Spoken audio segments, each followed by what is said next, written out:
Like, these aren't like the foreign exchange students had all the attention back then. We loved it. Everybody knew him. He was cool. But like, no reason to make that up. He's far away from home. He's just trying to find a way to fit in. There's an easier way to go back home if you're homesick than to make up an alien story, I think. All right, we're presented by Progressive Insurance. If you want to talk about cutting Washington off of Mount Rushmore, aliens or dating apps, you can 888-SAY-ESPN. Joe Fortenbaugh joins the fray next. Martha was ready to switch to a career in IT. There's always a need for IT specialists, especially with AI coming out and cybersecurity. It's practically recession-proof. My Computer Career even provides job placement help. The career specialists, they're very helpful. They care about you as a person. You're not just a number to them. I would recommend My Computer Career wholeheartedly to anyone. Take the free career evaluation today. Become an IT pro in just months with zero experience at mycomputercareer.edu. Not available in Washington State. Lowe's knows how to help you save time and money, no matter the job. That's why we can deliver supplies to your job site as soon as same day, so you have more time to get the job done. Because when you need it fast, we've got you covered. Lowe's knows pros. Valid on eligible in-stock orders and select zip codes placed by 2 p.m. for same-day delivery by 8 p.m. Subject to driver availability. Fees vary based on purchase. More terms apply. See Lowe's.com/same-day delivery for details.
Clock in St. Louis, you're listening to TMA. Tim McKernan Doug Vaughn, Martin Kilcoyne, and Chairman Kurt filling in for the vacationing Jackson Burkett. It is a program presented to you by Brown and Crouppen. Welcome to the Munganess St. Louis Acura, Munganess Burkhardt Alton Toyota 7 o'clock hour, and you are welcome to participate in the program texting in the Air Comfort Service text line 314-399-9646, emailing in for our design, air, heating, and cooling email today. The morning after at InsideSTL.com, and the YouTube chat is youtube.com/TMASTL. Download the TMASTL app. It's presented to you by the Schaefer Door Company and the great Jason Gosrow of Schaefer Door Company. And then you can listen to the program anytime you would like. Big program today. This is the one you wanted, Doug. This is the one you got. What do we have? Let's see. We got Robert Thomas, Joey Vitali, Gabe DeArmond, yes, and your former cohort at News 4 St. Louis, Jeff Abland, coming in. Okay, well, that'll be fun. He's always a good time. He brings a little energy to the show, liveliness. Looks a bit like that Joey Fortino, the gambling guy. In fact, I was looking up at the screen this morning. From ESPN. Yeah, the gambling. Is he kind of their insider for gambling? I don't know. But I don't know. If the guy was really an insider for gambling, he wouldn't be working in broadcasting. He looks a bit like Jeff Abland. And I looked up this morning and said, that's right, Abe's is going to be here. This fella Abland, he's a slave to fashion. Yeah. I enjoy a little bit of wetness, too. Okay, come on. What's wrong with that? Will he be Natalie clad on this Friday, December the 27th? I would certainly assume so. I would hope so. Yeah. Doug, I'm getting support in the Air Comfort Service text line. Oh, no. Is that Tim in there? I wasn't expecting Tim. This is like winning tonight's $1 billion Mega Millions jackpot. What would you rather have, the $1 billion? Yes. Hold on, I didn't even give you the... Okay, the other thing is you in here. Right. You're asking me if I would rather spend 4 hours with you or win $1 billion? That's I thought we would take calls. Okay. 974. What is it? It's actually 974. 9690590 for calls bit. So how about that finish of that Bears game? 9740101. Do you guys buy lottery tickets when it gets up this high? Oftentimes here at Hubbard there is a syndicate. Would you call that? I guess you could say I haven't gotten emails about the syndicate now that I think about it. Yeah. Usually we've been doing this here ever since we got here. I bought some for the last one, last week. Did you win? Did not. You have, I read once where you have just about the same chance of winning as if you just put the winning lottery ticket on one front door anywhere west of the Mississippi. But the number of people... So like 2% then? No, it's like 1 in 88 million or something. Almost 1 in 90 million. I didn't follow that. What was it? Like every house, every apartment, wherever everyone lives, one lottery ticket in west of the Mississippi. That's your chance. But you have the house or you have the home where the winning lottery ticket would be. Rich Gould liked playing the lottery. He'd leave in the middle of the day. I got to go get some lottery tickets. Just in the middle of the day? Yeah. Go grab a few. You know... His wife just followed me on Twitter. Oh, is that right? Patty Gould. She going after Zach Ertz now? She's on there just to get mad at D.O., Dan Orlovsky. But I noticed she followed me on Twitter, and I thought, well, I should follow her back. Rich doesn't follow her. It's his wife, and she's following me. And I noticed he doesn't follow her, and she's on there promoting the book. There's a snake down there. I'm like, you think he could at least retweet his wife? She probably has some hot takes, I would think. Get the mittens out. The number is 1 in 302 million per the Pensacola porpoise, and he runs the Gallup Foundation, so we did a Gallup poll. 1 in 300 million? That's what the Pensacola porpoise is reporting in the Air Comfort Service text line. That's almost the entire country. We finna be rich. Well, we would be. Yeah. So there's, 330 million or so in America? I just did a Chevy Chase spit take inadvertently when I looked in the text inbox. I've avoided it so far. I'm gonna hop in there. Yeah, see what it's doing. Guys, it's crazy that the final score of the game was the same as Tim's height, 3-6. It's from the 636. Oh. Got him. I was going to ask Tim if he'd ever gone hitchhiking, since that was a big theme yesterday. And I don't recall how it came up, but we ended up taking a lot of hitchhiking jokes and stories. There were a lot of hitchhikers in the audience? Well, I think people that had done it in the past. You probably have to be over 50 to have ever done it. Is that right? I think so. feel like when I interview people for Sound Story, oftentimes you've probably experienced this, Doug. They tell stories of going to high school or college or traveling back from college, or if they got back from, service, that they hitchhiked, and then it was just commonplace.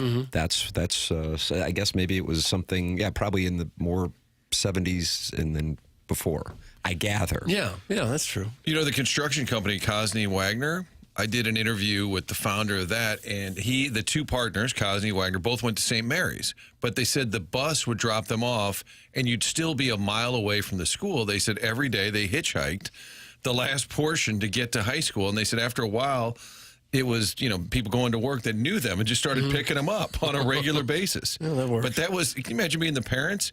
All right, you take the bus, and when you get off, then you hitchhike the rest of the way. Yeah. Well, they didn't care back then. I mean, my parents let me get on the Redbird Express, that bus that you'd pick up at, Crestwood Mall, when I was, middle school with a friend. And where would you go? Downtown? To Busch Stadium, to Cardinal games. Redbird Express. Would you let your kid get on a bus to go downtown today? Probably not. No, you wouldn't even think about it. 969-059. It was common back then. What's your Mount Rushmore of unsafe commutes? That would be number one now. Okay. It's right up there. You're welcome to give us your Mount Rushmores by texting. And Martin, you were saying they were giving Mount Rushmores on the program leading into us? Well, I've done a lot of shows with Frank, and I know one of the things we would go to, let's say there wasn't a lot to break down from the night before. We did have the Motor City Bowl, whatever they call it now, that went to 6 overtime. Or was it 7 overtime? Whatever. 6, I think. 6 overtime. The Toledo game? That game. Toledo Pit. It was a Toledo vehicle. They got to play up the street in Detroit. It was the Motor City Bowl, that whatever it is now. But when there's not a lot to break down, then you can always break out a Mount Rushmore. Sure. And Mount Rushmore of St. Louis sportscasters. Okay. Zipper Zeppa for sure is on the list. Don't overlook Ed McCauley. So you do a breakdown, and then people call in and debate it.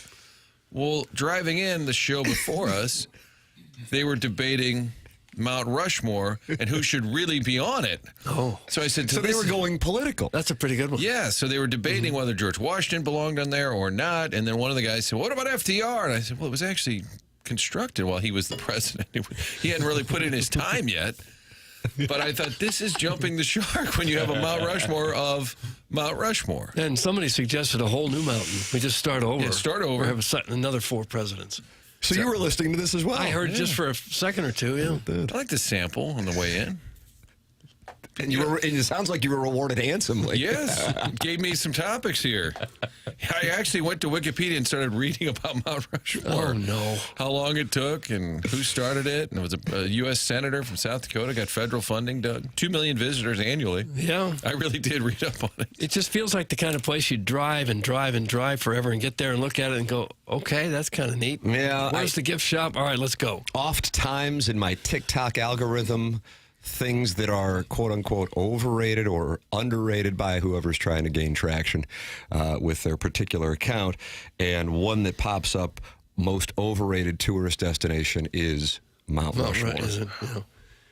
It wasn't enough. Unfortunately, oft times I also see the gateway to the West. Oh, No. Yeah. no. I'm sorry to say that. Hey, guys, in 8th grade, a buddy and I rode our bikes from Crestwood to Busch Stadium for a day game. Let's just say our parents were not happy with us. That's from Eric in the Central West End, who Jackson says is attractive, but Jackson himself is not attracted to. That's a long ride. Crestwood to Busch Stadium on a bike? Yeah, that'd take you an hour. What's the route there, Doug? You go down to Watson a long way and then start cutting over? Probably, yeah, Watson as long as you can go till it turns into Chippewa.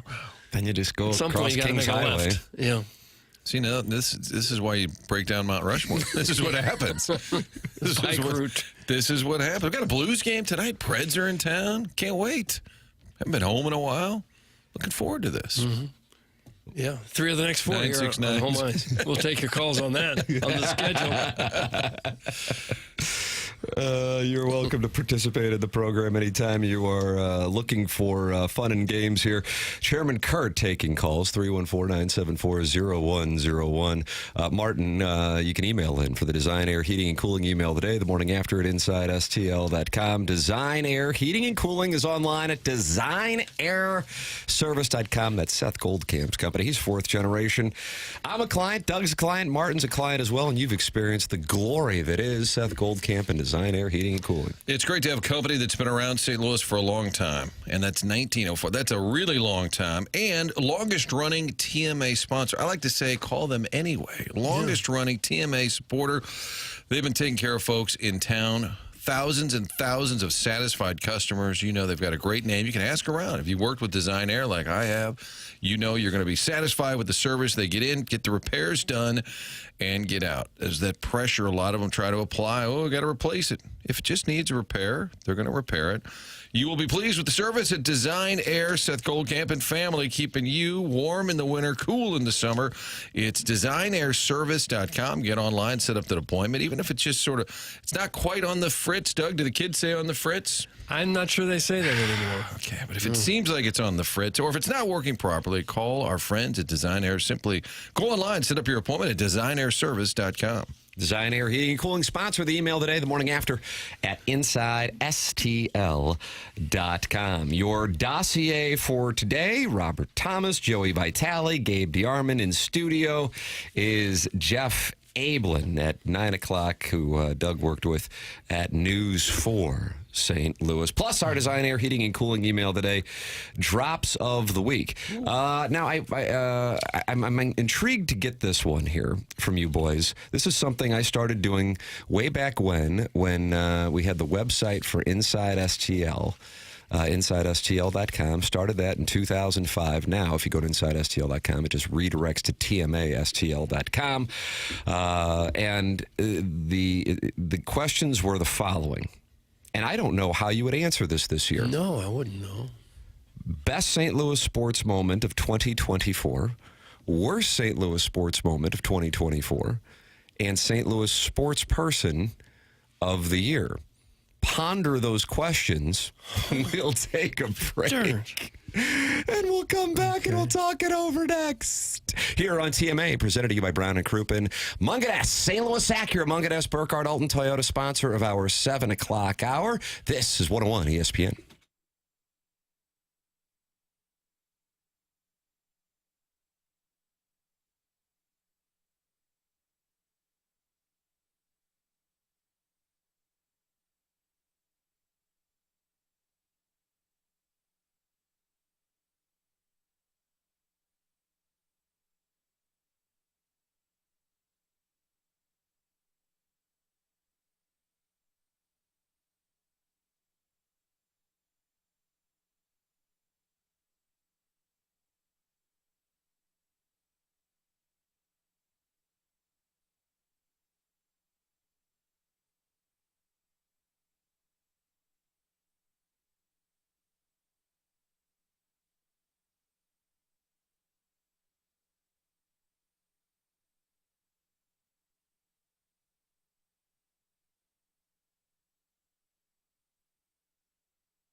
It's TMA 101 ESPN. The program's on YouTube, youtube.com/TMASTL. The program's presented to you by Brown and Crouppen, Tim McKernan.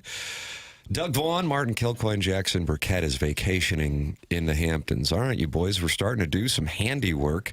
I asked the audience to partake as well. You can text in best St. Louis sports moment of 2024, worst St. Louis sports moment of 2024, and who would get your St. Louis sports person of the year. Best moment, worst moment, sports person of the year. It's not easy this time. No. Because it's been a really rough year. I guess mine are mostly Mizzou-centric. That counts, doesn't it? Mm-hmm. Yeah. I think the best moment might have been Brady Cook returning to the field to lead Mizzou to a win. It's not a bad play. That was the first thing that popped into my head. Yeah. It's not a bad play. Yeah. Him being in St. Louis, and I The guess hospital I can get away game. with The hospital game. They call it the hospital game. that. Yeah. I can't think of anything else that really jumps out. It was such a dismal Cardinal year.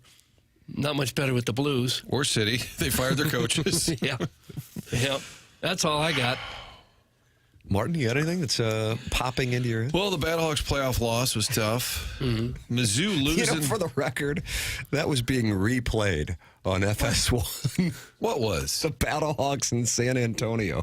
It was being replayed 2 nights ago. We thought for sure they'd fix that so they could get a win. Why? My wife and I were lying in bed like, what are we going to wind up watching here? And I'm scrolling around. I go, San Antonio at St. Louis. I go, what in the hell are we playing in? And I go, oh, my God. That's an XFL playoff game they're replaying. UFL. I apologize. UFL. Mizzou losing 19 in a row, but that's not a moment. Yeah. A great moment. It should be obvious that there's one that, getting to a tournament. No, it didn't happen. Winning a playoff game for the Blues. No, it didn't happen. I can't think of a walk-off home run to win a big game. I'm sure there was a Goldschmidt homer here or there that was fun. We got one with Tommy Pham returning to St. Louis with a grand slam. So remember that? Yeah, kind of. I remember Lance Lynn telling me he never played with Tommy Pham, so he didn't want to do the interview. I walked away, got on Baseball Reference, like, they were teammates for 4 years. I don't know if this isn't yours, Doug. It says best sports moment, Tim being absent, or worst sports moment, Tim being absent from yesterday's show. Best sports moment, Tim returning today, and sports person of the year, Tim. Oh, for heaven's sake. If your dad got the number. It seems fair. I got to say, I don't have a counter to it at this point. Best St. Louis sports moment. So right now, that's I think it has a chance. Best St. Louis sports moment was when Brady Cook came back from the hospital in the game. Worst moment, Ali Marmol signed to an extension. That is live. I would actually call that the most surprising moment. That was. Still I want a 30 for 30. I don't know if it warrants a 30 for 30, maybe like a 5 for 5. But I'd like to know what was really going on. I doubt I'll ever find out what was really going on there. But, spring training was going so well, and they loved the rotation that you got to give a guy who finished in last place an extension. I might say the worst sports moment was Whitey Herzog dying, because I just love talking. Well, for the record, I agree with that. I understand what you're saying. We always, but I didn't put that disclaimer out there, always would take deaths out of because, how can you compare like a game to a death? But yes, when you have... I just miss talking to him. We had a number of Cardinal passings in the last 4 years. If you take a look at as a matter of fact, that picture I that's see it sitting every right day. there. I know the audience doesn't know. So who's in that? Martin? You have Bruce Sutter, Bob Gibson, Red Shandings, Stan Musial, Whitey Herzog, Lou Brock, and then the Wizard. And everyone is passed, and they're all in their red coat. It's an awesome Except picture. Ozzy. Except everyone except Ozzy. But he turned 70 yesterday. Wizard. And with the exception of Musial, all of them were within the last handful of years. Yeah, it's been rough. Well, they're men of a certain age. They're all 70 or older, so it does happen. Yeah. Real talk. Doug, do you like when a text starts I hate off? It. Don't even read it. Don't be bothered with it. The fact that you guys are glossing over all of the Missouri Chiefs accomplishments is alarming. That's from Flip Wilson. That's true. I mean, we have a Super Bowl this year.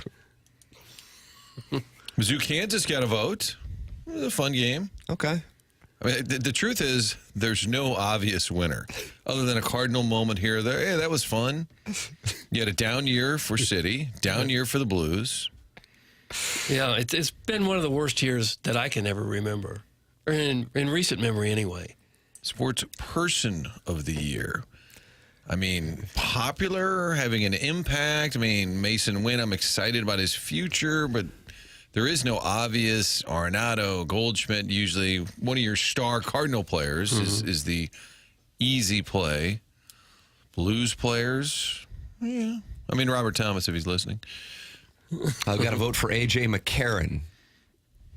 His exit was probably the worst moment, Tim. An unpleasant moment. I think maybe you go back to Mizzou. I think maybe it's Brady Cook. I mean, this was the most compelling sports team in our area for the whole year, really, Mizzou. I mean, we lived and died by almost every play of the season with what he did. I think it might be him. I'm really put to the test. Usually, I mean, I put to the test across the board for all three. And we're getting a large number of texts on the topic, and it's not like one has been sent in that I go, oh, yeah, that'll be. Nate the Great's got to vote for Brett Bielema as the St. Louis Sports Person of the Year. We include Columbia, we include Champaign, we include all points in between, Missouri, Missouri State, St. Louis University, Illinois. I don't know if Illinois fans would necessarily view it as such. It was a nice surprise. Illinois sports, just for whatever reason, doesn't seem like St. Louis sports to me. Oh, no. It just doesn't. I know you feel differently if you live on the east side. You've been bringing up this topic for years. Is this one of the more difficult times you've had trying to come up with them? Usually there's something that stands out. It's the toughest year. I mean, I've done this 15 years. And that's why I was thinking to myself, I don't know which one to go with. I mean, there isn't even something that's in consideration, because in order to have a worse sports moment, you have to have a game that matters. And I think the game that probably had the most potential to matter was the Missouri-Texas A&M game. And, you know, you saw what happened there. There wasn't a whole lot of excitement in that game. Mm-hmm. I thought the South Carolina game may have mattered, and giving up that last touchdown might be the worst. Yeah, I'll concede that point. It depends on what your perspective is. I'm of the opinion that Missouri, and I would imagine most people now would agree that there was 0% chance Missouri was getting in. But I think some Missouri fans, like if you think Missouri really beat Ohio State last year, you think that Missouri really would have gotten in the college football playoff. Those two mindsets are aligned. I'm on the other side of that. Missouri did not really beat Ohio State last year, as in the real Ohio State, and I do not believe that Missouri was going to go into the college football playoff had they beaten South Carolina. But I know a lot of people view it that way, so I concede that. Could the best moment be the Cook to Burton touchdown? Just that's a nice play. In the moment, what an unbelievable, clutch, exciting play as far as your sports fandom. That may have been the best moment. Even though it didn't lead to a win. But in that moment, that was about the coolest thing that could have happened. And in 162 games, we can't come up with one moment that the Cardinals had? Now, the Pham Grand Slam, that's actually a decent play in terms of a moment. Because he gets, at the time, I think you were still hoping that the Cardinals would have a little bit of a second-half surge, and him coming over was going to give him that lift. And then... It wasn't much else that really made you remember it a day later. That's correct. And then he ended up on the Royals, maybe?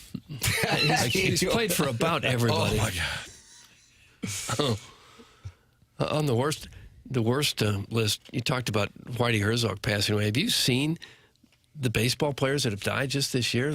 Some of the huge names, some of the best ever. Ricky Henderson, Willie Mays, Pete Rose, Orlando Cepeda, Louis Tiant, Fernando Valenzuela. It's been a horrible year.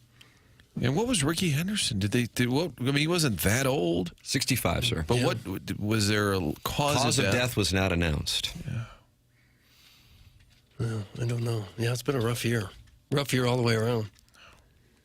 That's a tough list. Yeah. I would prefer multiple choice, Tim, in the future. Yeah, usually we, like, for example, now 2011 is an extreme, and if we have a year better than that because of that, the caliber of that World Series, then we're quite fortunate. But the debate, and I recall interviewing Freeze about it, the debate was, because I always isolate on a moment. Most people, and I understand it because they're much more mentally healthy than I am, would go, Game 6, 2011 World Series. And I'm like, Doug, watch this. No. I hear that. Yeah. Moment. And if you're going moment, do you go the triple or do you go with the home run? That's a toss-up. And so I asked the guy who hit it. Yeah. And he said, triple. They said, how about that? And I said, I agree with you, because you go from being one strike away to losing the World Series to a home run in a tie game. Now, don't get me wrong. incredible. And in a lot of ballparks, I think the triple is actually a walk-off home run, which would have taken it to another level. But then at the same time, then you don't have Hamilton's home run, Berkman's hit, and then Freese's home run that would follow.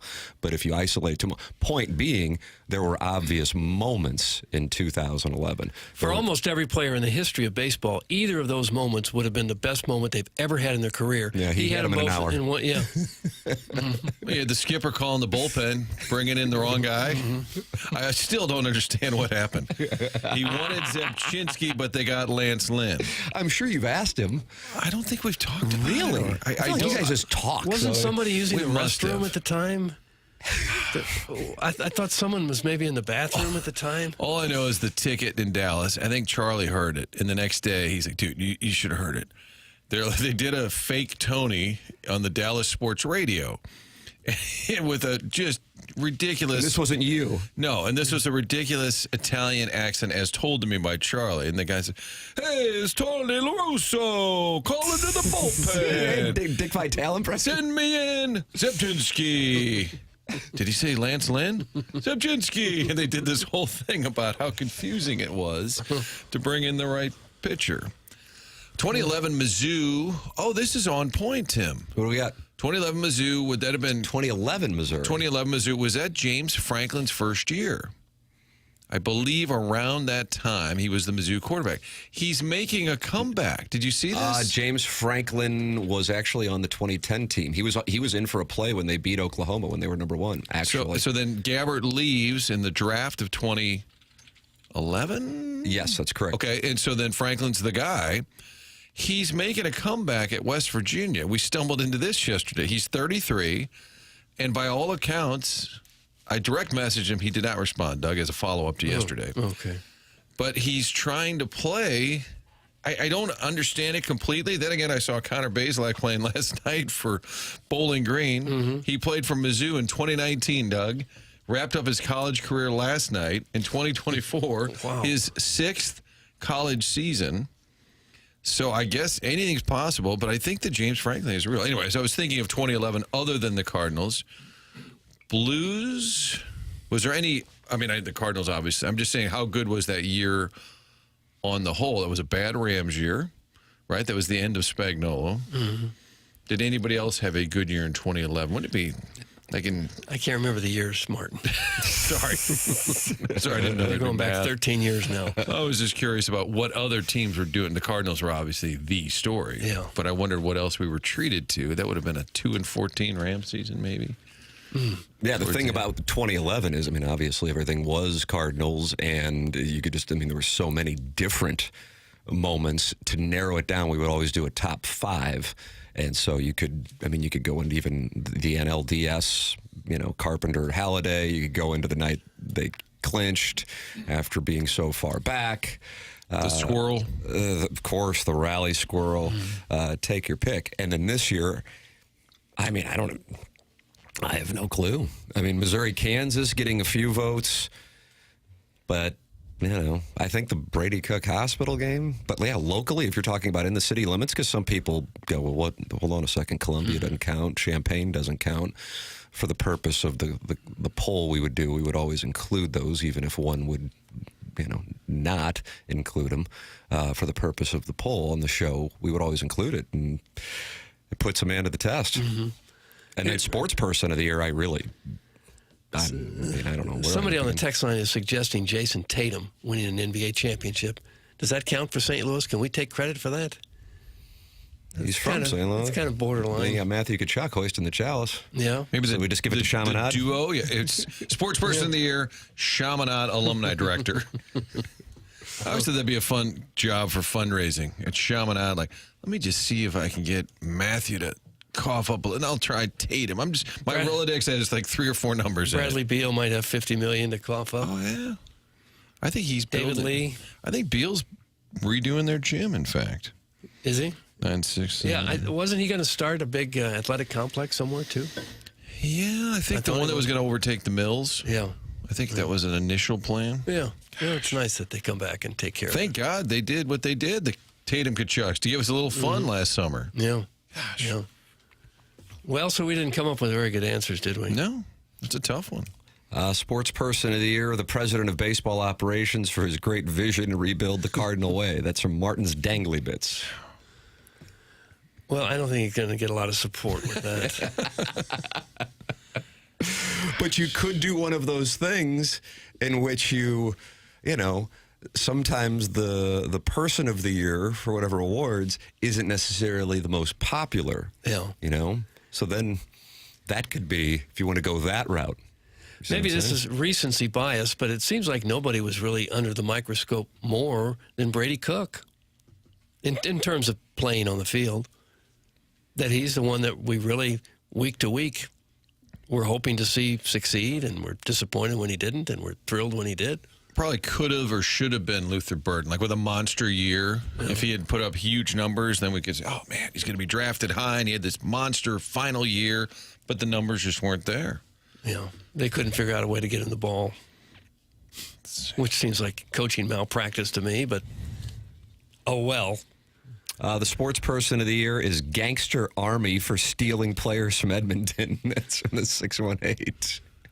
How about that? And I think they're being serious, right? Oh, sure. In a lean field, that's going to get some votes. Nate the Great gives it to Bo Prabula, Doug. Well, he hadn't made a play yet. Played against Wisconsin for Penn State.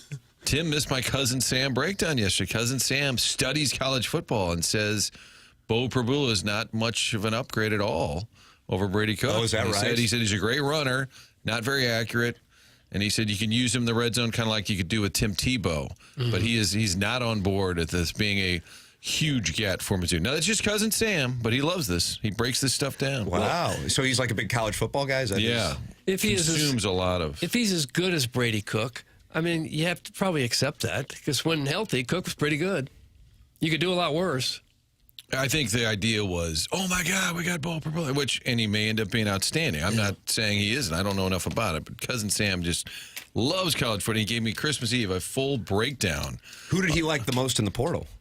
I don't know that we talked about it, but he went into an in-depth about like as far as quarterbacks go. Yeah, no, I don't know if he wanted Miller Moss. I don't know who it was, but he just said, I don't think this is going to make Mizzou. Who is his cousin different. Sam, and why is he chirping? He's my cousin and former doctor that loves college football. A former doctor? Well, he's retired. It's not like he was kicked out of the profession.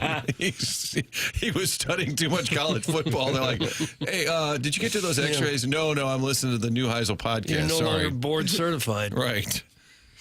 Cook won 20 games the last 2 seasons, so think we would take that. That's from Strap-On 18. Yeah, I think he Martin, probably that's would. the 18th Strap-On. Okay. Is there a 19th? Like the 19th? Like the 19th hole? The only one that texts in is Strap-On 18. EDF is a sponsor of TMA. Do you want to support the EDF Group as a sponsor? TMA, it's real simple. Do you have a fire extinguisher where you work? The answer is yes, you certainly do. So please email the EDF Group at fire@theedfgroup.com so a technician can come out and explain to your team how the EDF Group can save your company money. Again, that email address is fire@theedfgroup.com. The EDF Group is hot and will prevent your facility from having hot fires. Experience the EDF Group difference. Learn more at theedfgroup.com.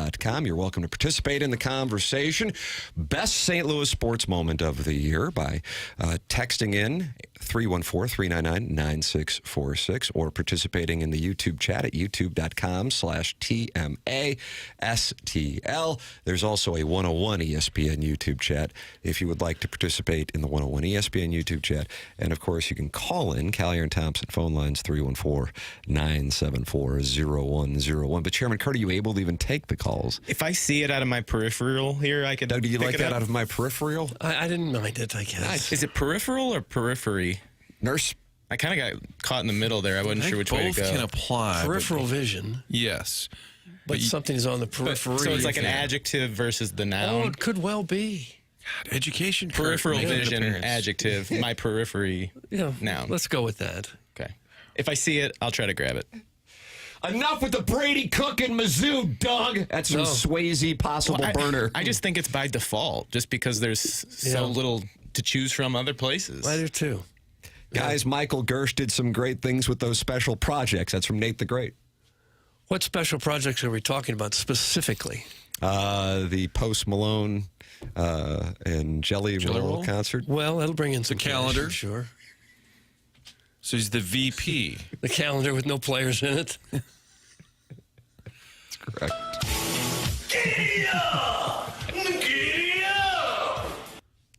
Cardinal Cowboy?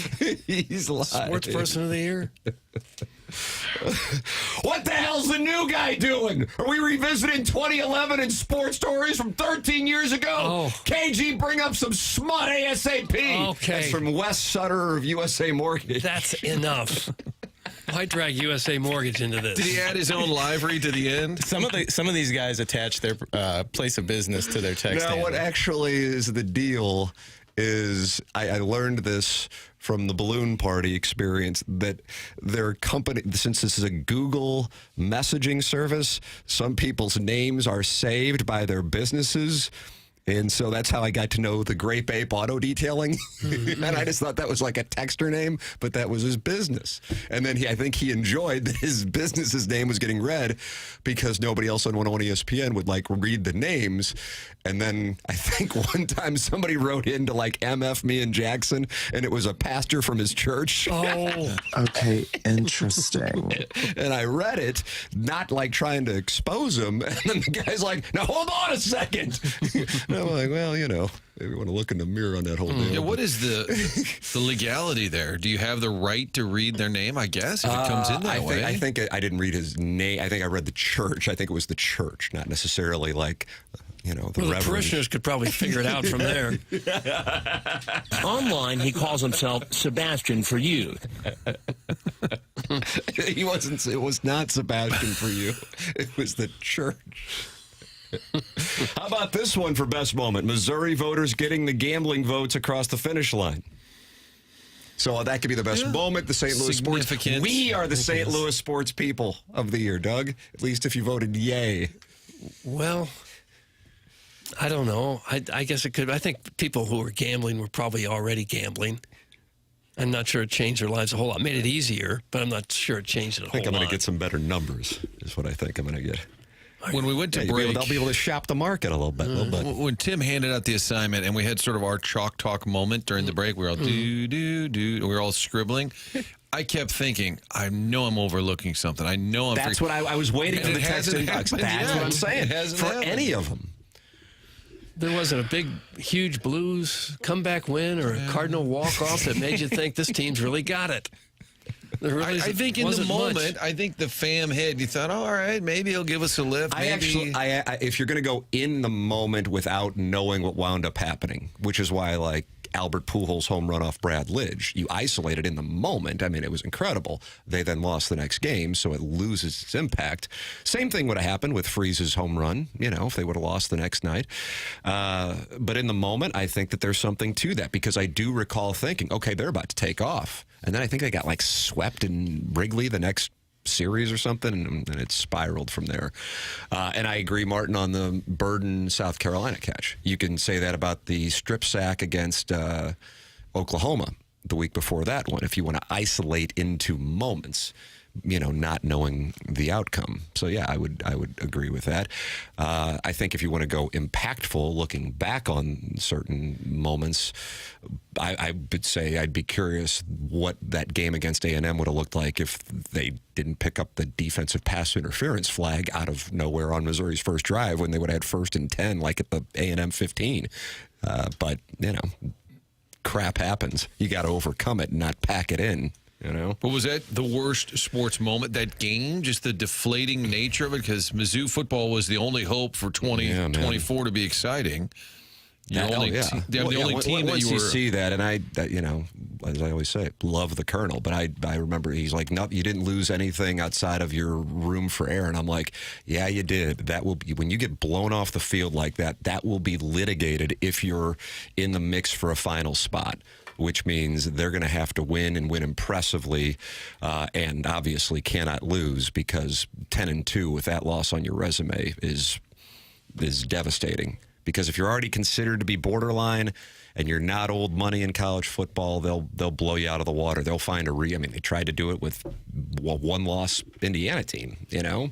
So The nature of that loss sort of took Mizzou out of the conversation. Meanwhile, Alabama is getting litigated, and they lost by 21 points at a crappy Oklahoma team, but they're old money, so the game changes for them. Missouri's not in that category.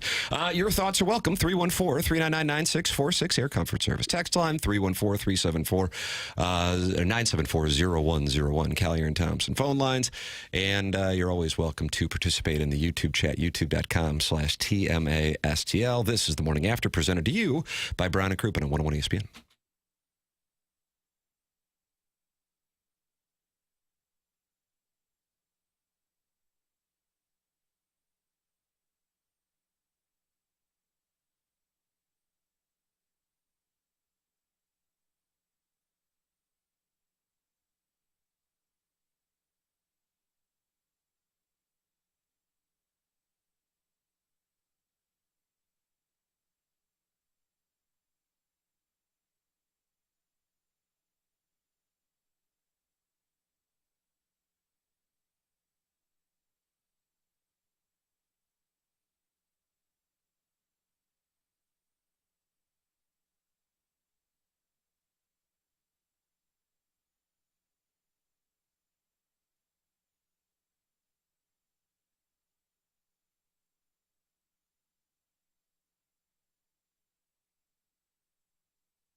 This is Chairman Kurt with a Sports Center update brought to you by Johnny Londoff Chevrolet. The Blues back in action tonight after a mini break. Puck drop at 7 p.m. You can hear the pregame right here on 101 ESPN at 6. This has been another Sports Center update driven by Johnny Londoff Chevrolet and Johnny Londoff Autoplex. See them at londoff.com. Chevy, together we drive. Are you kidding me?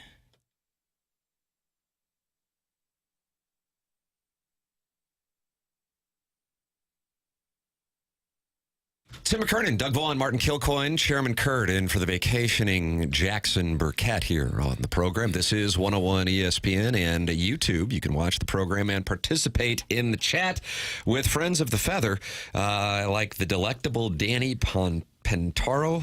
Doug, he played Jonathan on Who's the Boss? I guess. And his sister was Sam, played by the delightful Alyssa Milano. I don't know how delightful she was. And Judith Light was Danny Pintaro's mom, Angela. And, of course, Tony Danza played the role of Tony Maselli, who was Sam's father. He was a housekeeper after playing second base for the Cardinals. Happens. Let me educate the fellas about something, all right? Usually if you only make 20, 25 million or so in a brief career, you're going to need to find work somewhere else taking care of other people's kids. That's correct. You see it way too often. Yeah, Luis Alisei actually does some they're just not prepared for life. In my neighborhood. After becoming instant millionaires, they're just not prepared. The Tunneling Gerbil says, hey, I'm loving the hour this morning. That's from the Tunneling Gerbil. Okay. Martin? We learned yesterday we have a lot of trashmen listening to the show, a lot of truck drivers, and law enforcement, Tim.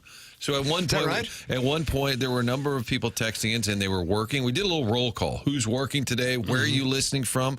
We had the Plains of West Texas. Is that right? And asking people if they wanted to work as a rancher. They were actually soliciting employees down in Florida, Colorado. We had a great roll call Thursday, and then people were getting specific as to what they were doing. A lot of folks were out there working hard. Pipe fitters, stand up. And then we said, all right, police, call in. And then the texter that was the STL MPD, anyway, the St. Louis Metropolitan Police Department said too busy to call, but thanks for the show. How long do you think you could last as a ranch hand yourself? Is it doing cowboy work? Half a day, maybe, you think? To just ride on a horse hurts. No, I would like to try it. That'd be a good way to get in shape. Why don't you guys send me to the ranch for a week? To lose some weight, that'd do it. You think? I had a physical the other day, and the doctor went through all the blood work and everything. He goes, you're actually, pretty healthy, and this looks good, And I said, are you sure? He goes, yeah, you're in good shape. I said, are you sure? He goes, well, you could lose some weight. I go, I know I could. You're supposed to tell me that I need to. Yeah, they got to tell me I need to. Yeah. This wasn't that cousin that's a doctor, was it? No. Remember, he's a former doctor. Oh, that's right. He gave it up. Well, it's good to hear that you're in good shape. Thank you, Doug. Even though I said to him, are you sure? How often do you go in? How many doctors? Once a year or so? Once a year, a little physical. Oh, that's good. A little checkup. Okay. Mark Hanna is a loyal sponsor. He sponsors Jeremy Rutherford here on the program. He is online at evergreenstl.com. That's Mark Hanna with Evergreen Wealth Strategies.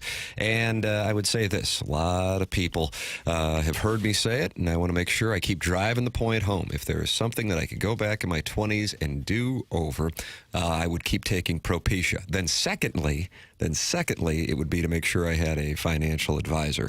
And that's the name of the game. Get on the right track at a young age. But if you didn't do it, like myself, there is still time to get it right. And Mark Hanna's not saying, hey, you got to work with me. He's just saying, hey, make sure you have a financial advisor, whether it's me or somebody else. That's up to you. But I can tell you this. If you give Mark Hanna a call at 314-889-0503, you are going to go, oh, you know what? This guy, he's got good perspective, not just on money management, but in life in general. 314-889-0503 or go online at evergreenstl.com. That's Mark Hanna, Evergreen Wealth Strategies. Mark Hanna offers securities through Equitable Advisors, LLC, member FINRA and SIPC, and offers insurance and annuity products through Equitable Network, LLC. But you're saying take care of hair first and then finances? Yeah, and here's my reasoning. I did a pro forma. I did a 50-year pro forma. Okay. And whereas you always say compound interest is the eighth wonder of the world. I've said it a million times. My appearance is the ninth. Oh. And whereas I'm incredibly hot, imagine how hot I'd be with a full head of hair, and that's what that Propecia was granting me. It wouldn't even be fair to the other fellas. Thank you for saying it, because otherwise it would have come off as arrogant. Right. And so, whereas the compound interest would have put my portfolio, right now it's at 12.2 million net worth, and you can look that up. And you do this for fun, right? This is just true. This is a hobby. This is my version. This is my version of stamp collecting. But if I would have had a full head of hair, my net worth per the pro forma double it probably would be. It's 28.7. Right. It's 28.7. You probably read that in the paper some Friday. That's good. It's actually at a track. The rabble rousing show. That's correct. That's where you can find it. Mr. Big Cream is upset with me, Tim. Because what's he upset about? You got Wes Sutter at USA Mortgage, and now you got Mr. Big Cream. Mr. Big Cream. Martin requested texters put a name and then proceeded to not read my name when I broke the James Franklin story. Credit me, Kilcoyne. He wants attribution. Mr. Big Cream did send in the text, the tweet that James Franklin himself, former Mizzou quarterback, former Canadian Football League player, and by all accounts, it's real. Mr. Big Cream broke the story that James Franklin is making a return to college football at West Virginia. It seems like an Onion headline, but it's his actual Twitter account, and he says, thanks for all your support. And people were replying to James Franklin, MIZ. He's like, thanks so much, ZOU. Like, it seems like it's a real thing. I can't find it written about anywhere, but at age 33, he's the Colonel's going to be with us. Colonel might be on it. And this is after playing professionally. Yes.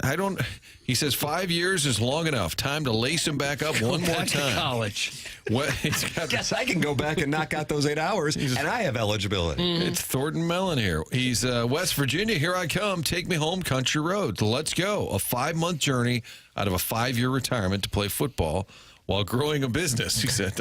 Wow. And I DM'd him because we follow each other. He did not respond to the DM. I said, I just want to be accurate in reporting this before I give Mr. Big Cream all the credit. Bishop About Sports in the YouTube chat says Mr. Big Cream is a legitimate source. So Bishop About Sports. Okay, I take it all back. No, I've never doubted that it was a possible story. I just didn't properly attribute Mr. Big Cream. He can't give you his name, but he can provide you news updates. Yes, correct. Good evening, everybody. Fox 2 has learned that James Franklin will be playing football.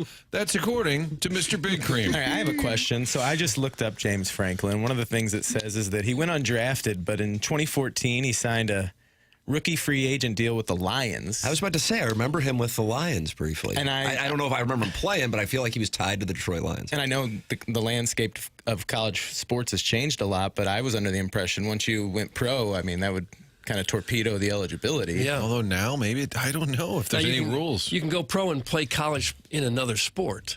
People have done that. I'm pretty sure this is the same sport. Yeah, it would be. Huh. Well, that'll open up an avenue for a lot of professional players who, play 3 or 4 years and then want to go back to college, be a big man on campus, and start all over again. Mizzou signed Blaine Gabbert to play quarterback next year. That's a nice Wouldn't that be great? Yeah, Doug, Chase Daniel, bring him back. I kind of like this idea, the Wild West. Yeah. Bo Prabula, forget about it. You can get involved and break stories on this show. 314-399-9646. And call in. Collier and Thompson phone lines, 314-974-0101. Break stories in the YouTube chat, youtube.com/TMASTL. We are in the Munganess, St. Louis Acura, Munganess, Burkhardt, Alton Toyota. 7 o'clock hour, that's Jamie Burkhardt and Peter Munganess online at stlouisacura.com and altontoyota.com. They set up a special number for our audience, and that number is 314-252-0029, 314-252-0029. And even if you didn't get your car from Munganess, get it serviced at Munganess. Munganess, St. Louis Acura, Munganess, Burkhardt, Alton Toyota, 314-252-0029, or go online at stlouisacura.com or altontoyota.com. Tim McKernan, Doug Vaughn, Martin Kilcoyne, and Chairman Kurt running the board for the vacationing Jackson Burkett. This is TMA, presented to you by Brown and Crouppen on 101 ESPN and youtube.com/TMASTL.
CMA, it's 101 ESPN. Tim McKernan, Doug Vaughn, Martin Kilcoyne, Chairman Curtin for the vacationing Jackson Burkett.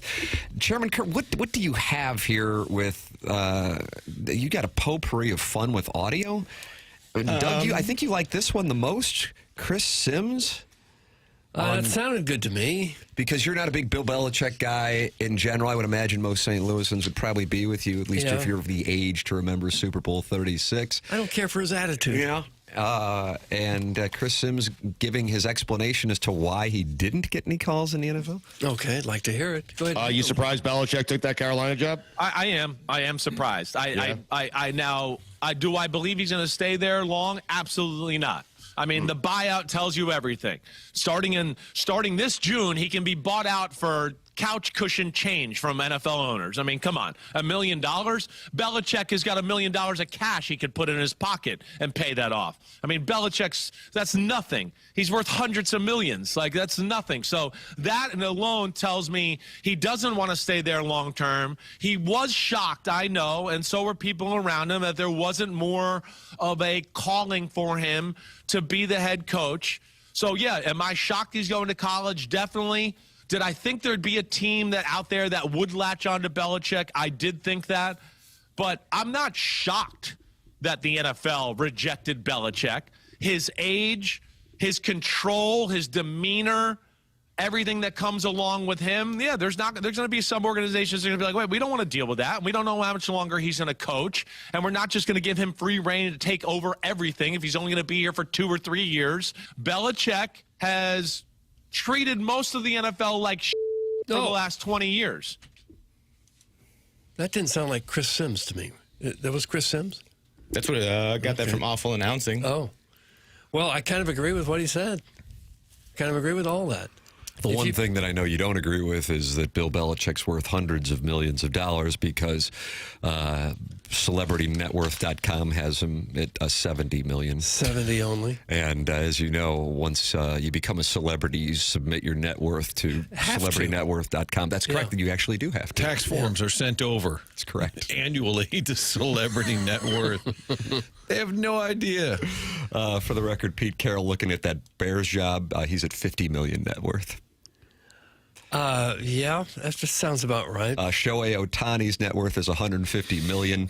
That's great. He's got a wizard of an accountant. Mm-hmm.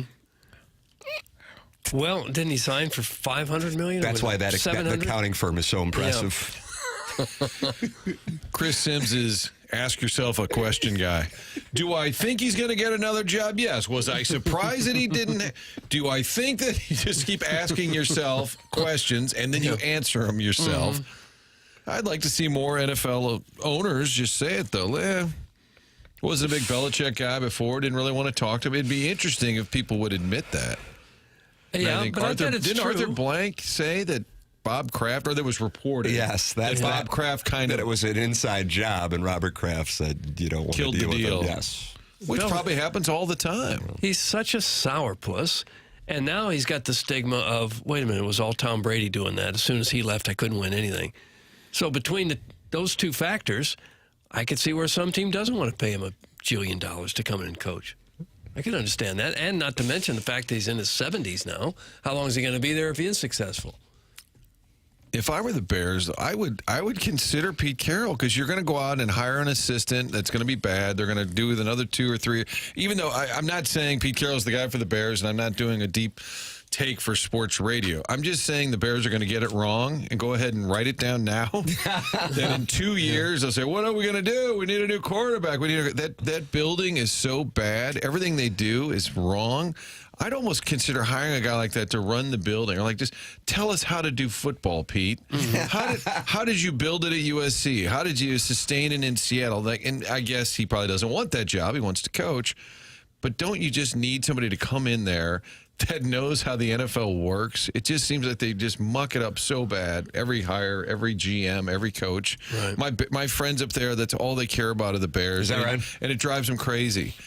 And even when the Cubs are good, that was fun, but they're like, the Bears and the Bears. That's all they talk about up there. And they've just been so inept for a while. And kind of depressing. It's depressing just to watch them. They lost 6-3 last night. And they got the ball with 5.5 minutes left and like 3 timeouts. And they got it down to like 20 seconds, and they were at the Seattle 40. It took them 5 minutes with 3 to go like 35, 40 yards. They're just so bad. These guys are some dumb mothers. I would bring in a guy to say, think about the Rams when they hired Scott Linehan. You needed a head coach. You didn't need the hot assistant. You need somebody who could come in and also know how to run a building. There are a lot of you said he was hired for his personality? No. He won the press conference. Doug, weren't you there? There's a lot of NFL teams that want to hire the next Sean McVay. They want the next young hotshot who's going to come and set the world on fire and be there for maybe 20 years, when it's probably a safer play to get the older guy who's been around a little bit and, is more of a known quantity. I just think so you would think for the Bears that would make some sense. They just need somebody who knows how to do it all because they're so bad at football. The Packers, the Steelers, these well-run organizations can go out and bring in somebody if they want that isn't a past head coach, and it'll work. I just think that the Pete Carroll idea, he's probably not going to be the Bears head coach, but I'm serious. I would hire him and say, just advise us on everything. There is something to acknowledgement of cultural flaw inside of a building, and I would take this well beyond just professional sports and the Chicago Bears, because for decades, if you wanted to point to the Pittsburgh Steelers, that would be an example. Unfortunately, around here, we had it in St. Louis with the Cardinals, and I would actually say the Cardinals are in need of an infusion of an acknowledgement of cultural deficiency. But part of the big step is the acknowledgement and then making the change. And for the Bears, you're right, man. It's been spiraling for so damn long. God, do you remember? I mean, obviously, I'm setting this up, so you would have to know that the Rams, when they beat the Eagles to go to the Super Bowl 2001 season and then lose to Bill Belichick and the Patriots, that they would have played the Bears. The Bears actually hosted the Eagles in that other playoff game. How about that? You would have had Rams and Bears. And do you know who the quarterback was for the Bears? Can we have initials, please? I think I could give you. I'm virtually certain. Maybe you're now. I'm starting to question. I just threw that out. He may have been a little bit later. I don't know. Jim Miller. Yes, no? that's who I was going Jim Miller? with. Yeah. Nope. The fact that they were even in that position with who they've had. They have struggled for so many years to get a good quarterback. It was Jim Miller. Yeah, who was 30 years old. Jay Cutler was decent for a while, wasn't he? Yeah. And then they lost the NFC Championship game. Didn't he leave injured, and then they all saw him out that night, like eating dinner or whatever, and they're like, this guy doesn't care at all. But it is Don't possible. Give us a Slurpee because, hey, we're trying hard. It is possible to eat dinner if you have a sprained ankle or something. Guys, the Bears should hire John Gruden. How about that? Yeah, I'd consider it. I don't think the league wants Gruden back. That's what I was wondering, if it's a spot where the league would partake. But do they get to? Does the league have that power? Can Goodell say, sorry, you're not hiring Gruden? Seems like Goodell could do about whatever he wants. Yeah, he has in the past, for sure. Well, he works for the owners, and the owners can certainly do whatever they want. Essentially, you got to check with Jerry Jones to make sure that you can do it. Get involved on the program, 314-974-0101. Callier and Thompson, phone lines, and then email in for our design, air, heating, and cooling email today, the morning after at InsideSTL.com. Transform your story at Illinois Recovery Center. At Illinois Recovery Center, the team believes in the strength of every individual's journey to recovery. Whether you're taking the first step or continuing your path, the IRC's dedicated team is here to support you. Why choose Illinois Recovery Center? A holistic healing approach, expert care and guidance, safe and welcoming environment, tailored programs for lasting recovery, and a top-notch facility and accommodation. Whether you've made the life-saving choice to seek help on your own, or you want to be prepared for the other end of an addiction intervention with a loved one, the chance to learn about addiction recovery is available to you at the Illinois Recovery Center in Swansea. If you or someone you know wants more information about the Illinois Recovery Center, please call 888-472-9559 or visit IllinoisRecoveryCenter.com. We close out our Munganess St. Louis Acura, Munganess Burkhardt Alton Toyota 7 o'clock hour. This is TMA on 101 ESPN.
Fisher Window and Door Store, 8 o'clock hour here on TMA. This is 101 ESPN. Tim McKernan, Doug Vaughn, Martin Kilcoyne, and Chairman Kurt in with you here on the program. Jackson Burkett is vacationing in the Hamptons. What's going on with Stephen A. Smith and Kirk Herbstreit now, Chairman Kurt? No. I think Stephen A. was just had some clarifying comments about the little spat earlier in the week with Shannon Sharp, and he just wants Kirk Herbstreit to make sure that he doesn't misquote him. Okay. Love to hear that. Why don't you cue that up and go ahead and hit the lever, please. Yep, we're getting it. Chris Fowler and Kirk Herbstreit, outstanding, dynamic duo. It's an honor and a privilege to call them my colleagues. And I say this in fun to both of them. Stop. Oh. Stop it. Chris Fowler, it's ridiculous. No, it's not. Kirk Herbstreit, First Take, got to get him fired. That is not true. I did. Not First Take. That was me, Stephen A. I'm going to own that. And what did I say specifically, Kirk Herbstreit? Because you got to quote me accurately, my brother. I watch you on college football game day. I don't misquote you. Don't misquote me. What I said was, this man, Ryan Day, if he doesn't get a national championship, he should go. Even with a 66-10 record, I didn't stutter one bit. I ain't stuttering now. No. You got to beat Michigan. This man has lost 4 years in a row. To their credit, they blew him out. They beat Tennessee like they stole something, okay? Beat Michigan and make sure you're in the national championship picture. You got $20 million payroll with NIL. You didn't even win a Big Ten. But he handled his business. Now what you going to do against Oregon? We going to find out. But Mr. Fowler, Mr. Herbstreit, love you guys. Appreciate y'all. But you got to quote me accurately. Now, why was he talking about this yesterday? Did something? Yeah, what in the hell? It's nearly a week old. It just seems so bizarre that a school is so hung up on beating one other team that that's more important than winning a national championship. I don't get it. It is so stupid. Really I'm more confused why he was talking about it. On Thursday, it was sort of a Monday topic. Do you think the producers... Herbstreit and Sharp talked, and they were cool. So why did it come up again? Because Stephen A. told the producers, I'm not doing a Mount Rushmore of Mount Rushmore, okay? Like, what else you got? It's the day after Christmas. We could have clarifying comments. Oh, my goodness. I think ESPN's enjoying it, the back and forth banter. It is amazing the grief that Day gets for not beating Michigan. Isn't that kind of stunning? That you could have as much success as they've had, but can't beat Michigan, so maybe he should be fired? That just seems absurd to me. But I think they also want him to have playoff success, too. So if he makes a deep run here, then they may overlook some of the lunatic fringe will overlook the Michigan loss if you have a nice deep run here. For some, it's probably championship or else. But we had clarifying comments from Stephen A. God, I hate First Take. They're such a clown show. It's from the 636. Oh. Okay. That is a hornet about the program. Yeah. Well, it does provide us some audio clips that we enjoy. Was Stephen A. always a takesmith, though? I know he was a columnist. He was kind of the NBA guy, but I feel like the Skip Bayless DNA just kind of sprinkled throughout that ESPN building. That's where the money is. Everybody kind of bought into that whole Skip Bayless being the heel kind of thing. He makes a ton of money, and if that's what it takes to keep that paycheck coming in, I'm sure he's going to keep doing it. Are there guys who kick with both legs? Yes, there are. All of them, in fact. I wouldn't mind a little extra Frances on my diet today. You can't go wrong it's a with Big it. Mike Friday. Well, the Stan Lee call is the all-timer for my money. Are you familiar with the Stan Lee call into Mike Frances's program? I think I've heard it at some point. Is it the Marvel Comics Stan Lee that he's referring to? Mm-hmm. You didn't know who it was. I wouldn't have known either. Right, but you wouldn't have responded the way Frances. Well, Chairman Kirk, can you? Maybe not. I'm looking for that. There's a lot of Frances in Just hit a random. I'll take a random Mike. Yeah. It's a big random Mike Friday. Anything will do in a pinch. DeGrom on the season, just to show you how crazy it is. Oh, gosh. This is earned runs this year.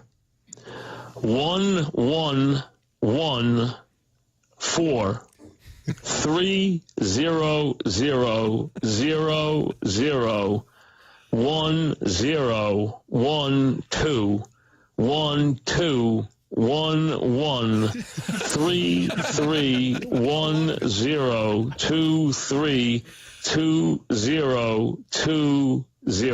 Okay. How many starts did he have? Inside a minute, bank, boom, down the field. Now they're going to line up for a 44-yard field goal.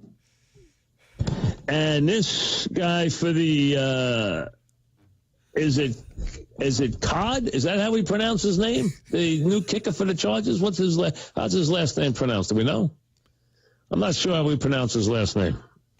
Is it C-O-D? K-O-D? Is it D? I don't know. I can't make it. So my son tells me his name is Young Ho Koo. Okay, thank you, Jack. Young Ho Koo is his name. All right, so I only saw him in the highlights yesterday. So you saw him in the highlights. Okay. And he's making millions. We've got to become better takesmiths. Or say things like you hate Christmas. It is 8:15 in St. Louis. We'll take a break. This is TMA on 101 ESPN.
Welcome back to the Morning After. The show's presented to you by Brown and Crouppen. This is 101 ESPN. Tim McKernan, Doug Vaughn, Martin Kilcoyne, Chairman Kurt in for the vacationing Jackson Burkett. Doug, you enjoy a good guessing game. Sure. The Athletics' top 8 sports media stories of 2024. Top 8 stories. Per Richard Deitch. Did you say media stories? Yeah, sports media stories. Sports media stories. Oh, gosh. The ones I can remember are Chris Sims saying Bill Belichick can't get hired because he's a jerk, and Stephen A. Smith saying something or other.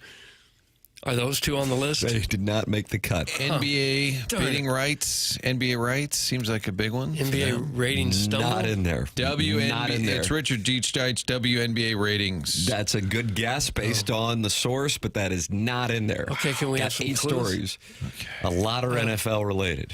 One is podcast related. Seth Rogen has interviewed an NFL player, and that's the number one. No, Kelsey Brothers podcast. Can we have some That's initials? correct. The Kelsey Brothers. That is actually that is correct. That's one of the 8. That is number 6. The popular podcast hosted by the brothers Kelsey inked a deal with Amazon's podcast network, Wondery, in 2024 to be the program's new home. The show has found itself on measurement lists of the biggest podcasts in the United States and has nearly 2.5 million subscribers on YouTube. One of the interesting notes in the deal is Wondery's plans to translate the podcast to different languages to increase its global audience, including in NFL-strong markets such as the United Kingdom and Mexico. That's a blank space for NFL fans. Huh. And NBA rights not on there. Mostly NFL. Broadcast right. Is it about money and broadcast rights? Is that... That's correct. Maybe Another one is in Netflix there. Getting involved, maybe. There are a couple of different ones on that front. Yeah. How about the regional networks falling apart? That is not in there, but new broadcast rules for increased access. It was not an accident that you saw more in-game interviews during NFL games this season. Last May, the NFL Broadcasting Department outlined access changes for the NFL's television partners after a review between the league and its media rights holders. The shared goal to enhance the game content that we see as NFL viewers. The new rules included in-game coach interviews for all games, pre-game player interviews for all games, network pre-game locker room coverage, preseason player interviews, and coaches booth network cameras. Look for it to continue.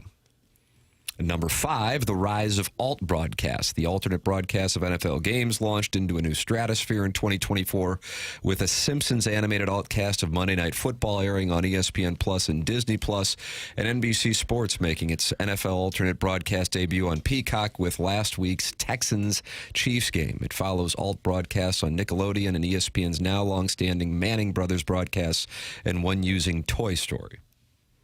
Okay. The Super Bowl setting a TV ratings record was number 4, 123.7 viewers.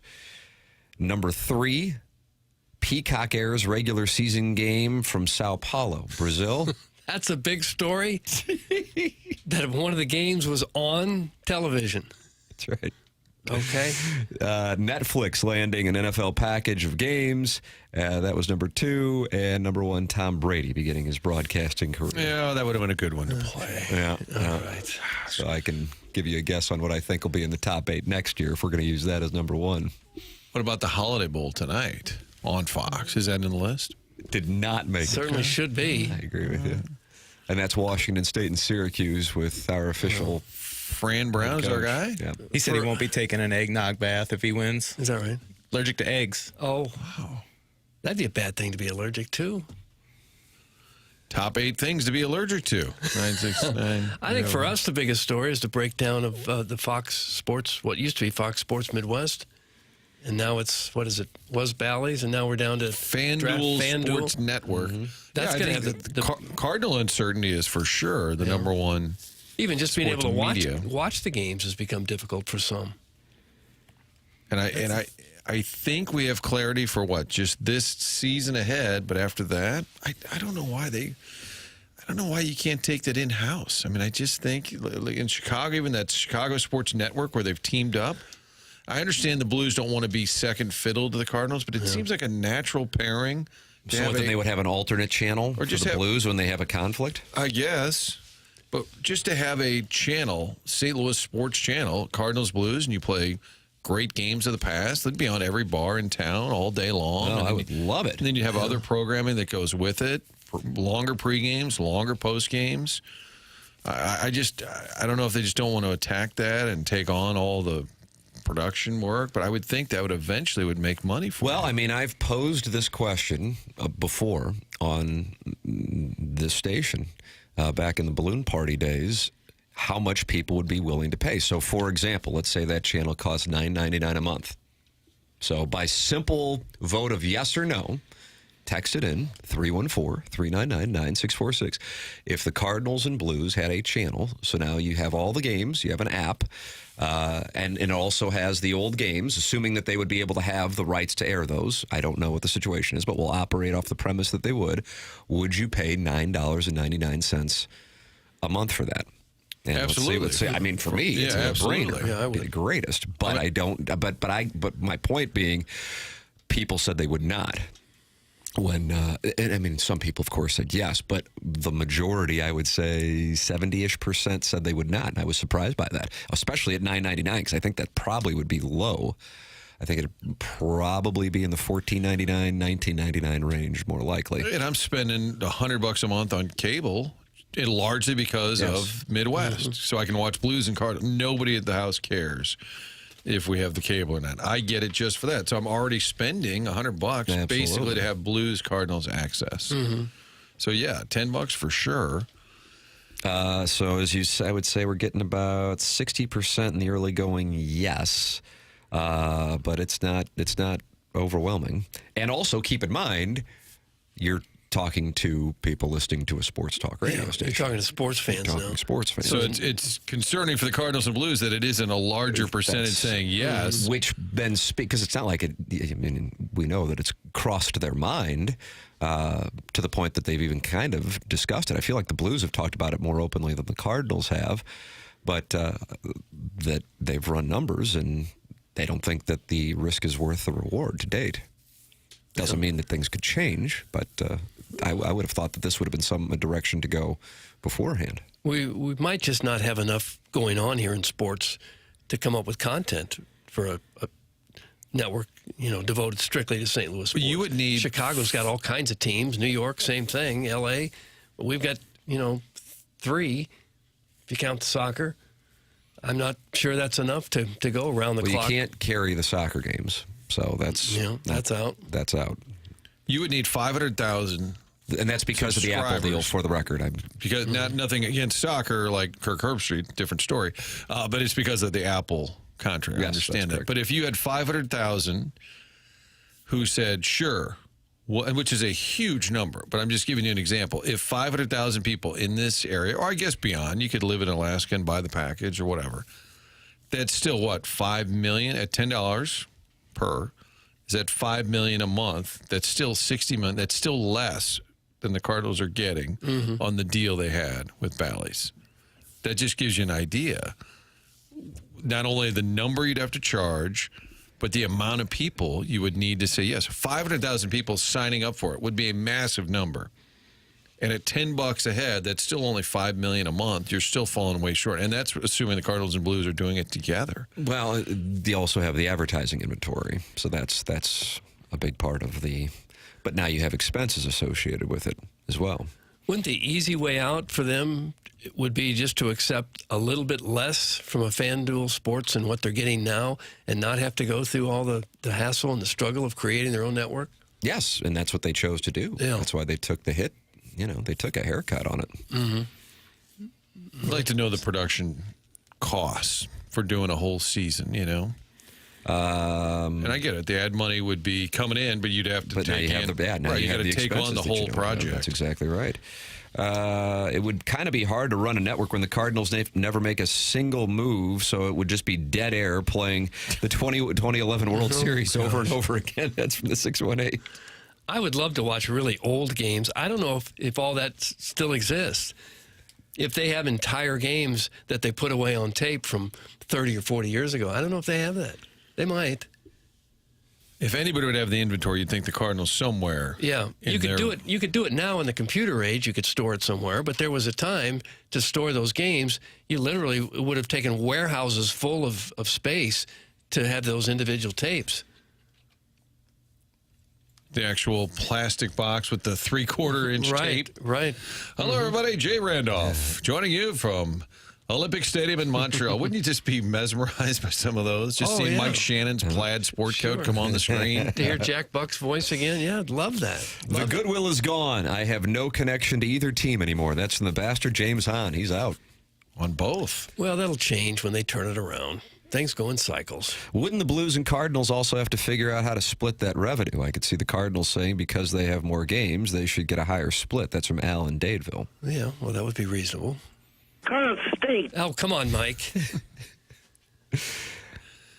Can it be the Blues, Cardinals, and Brazzers bundle? That'll give us something to do in between games. That's from Scuba Steve. But I like that he's being creative in the boardroom. He is in the boardroom. He's not the chairman. The chairman's on our board, but he is. It's been proven people do not want to watch old games. ESPN Classic failing and the ESPN getting rid of it. That's from Strap-On number 18. You know, there's probably not enough super diehard sports fans like us to make something like that viable. Well, it wouldn't be the focus all day. It would be the focus of the whole channel, but you could put that on instead of these random golf tip shows that they have, or random old guy interview. There's a bunch of guys that look older than me interviewing people. Fran Healy's always interviewing Andre Dawson. Oh, God, he's busy. He is so they do that busy. every day. I've seen Andre Dawson replay 4,000 times. So I'm just saying, I think you'd have some opportunity to put in some other programming. These MFers complain about the Cardinals not making moves or spending money, but this marketing poll is only polling at 60% and $10 a month. That's from the 618. So is that saying who's the cheapskate now? Yes, that's what they're saying. What is I got St. Louis Cardinal cork. What was that word? Caulk? I believe, or cork. Like what you do to the windows? This is cork. He was saying cork or caulk. You know, I don't know the genesis of that one, Doug. Okay. TMA/Inside STL should take over the Cardinal broadcasting rights. That's from Eric in the Central West End. Doug, I think that would be popular. Could be. I switched to YouTube TV and quit watching the Cardinals and Blues except when they're on ESPN Plus, and I haven't missed it, honestly. That's from the 314. Well, you would if they had a good year.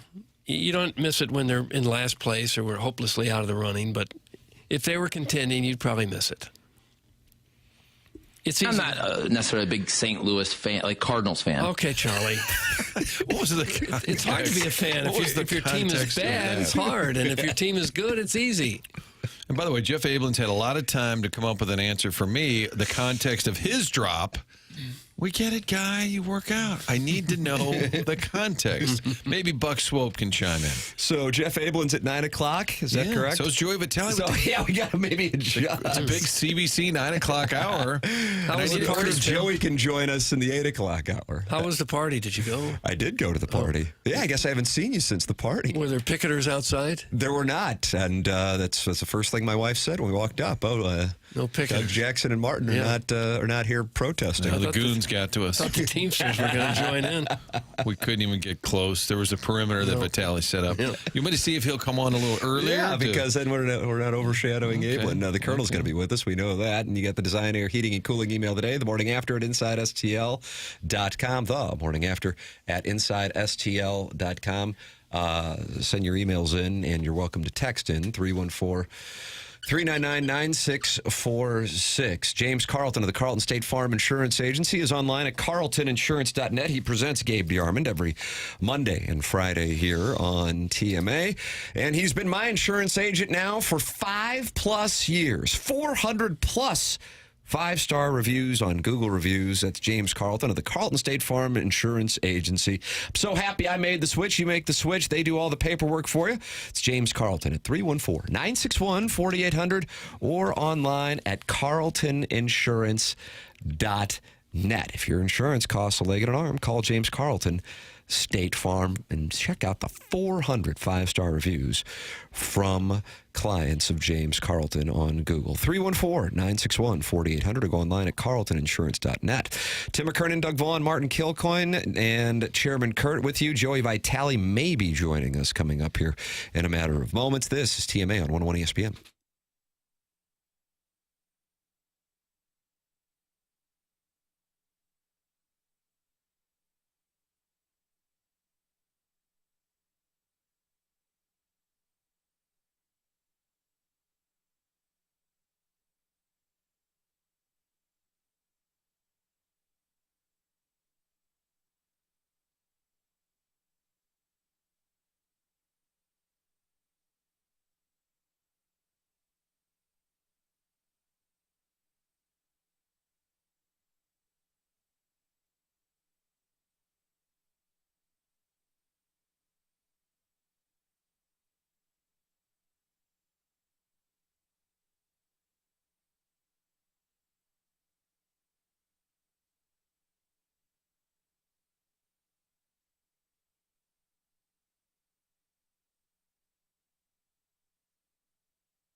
This is Chairman Kurt with another Sports Center update brought to you by Saliga Heating and Cooling. In the NBA last night, the Hawks erased a 21-point deficit by scoring 50 in the fourth quarter to beat the Bulls 141-133. Jalen Johnson, who's a guy I've definitely heard of before, had a career-high 30 points last night in the Hawks win.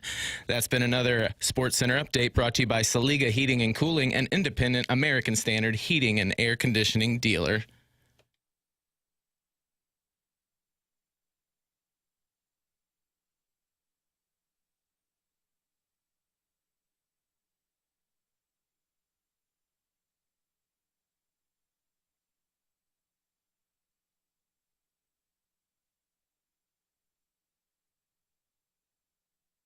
Welcome back, TMA 101 ESPN. It's our pleasure to welcome to the program on the Callier and Thompson phone lines, ladies and gentlemen, friend of the show, Joey Vitali. Morning, Joey. What's up, boys? What's up? I hear you're a little critical of our guest management. Oh, I tell you, Jackson Burkett takes one vacation day, and the whole show is coming to a crashing unfolding here. Oh, gosh. We're just shifting the lines, buddy, a little bit, moving pieces around. We got you on the power play. We just went a little early. Chairman Kerr taken to task. How do you feel, Chairman? He's known Jackson a while. If he just got to know me a little bit, I feel like Joey and I would really get along. You weren't invited to his party either. No, I noticed that. I wasn't on the invite list, Joey. Next year, though. Stupid party. Ouch. I feel the trembling in your voice as you speak, Chairman. I can tell you're a little nervous. This is a big call-up. For you. Well, I thought it was a wonderful party. Doug and Martin are incredibly jealous, and Jackson's so upset he's not even here. Yeah. He gave up. I don't blame him.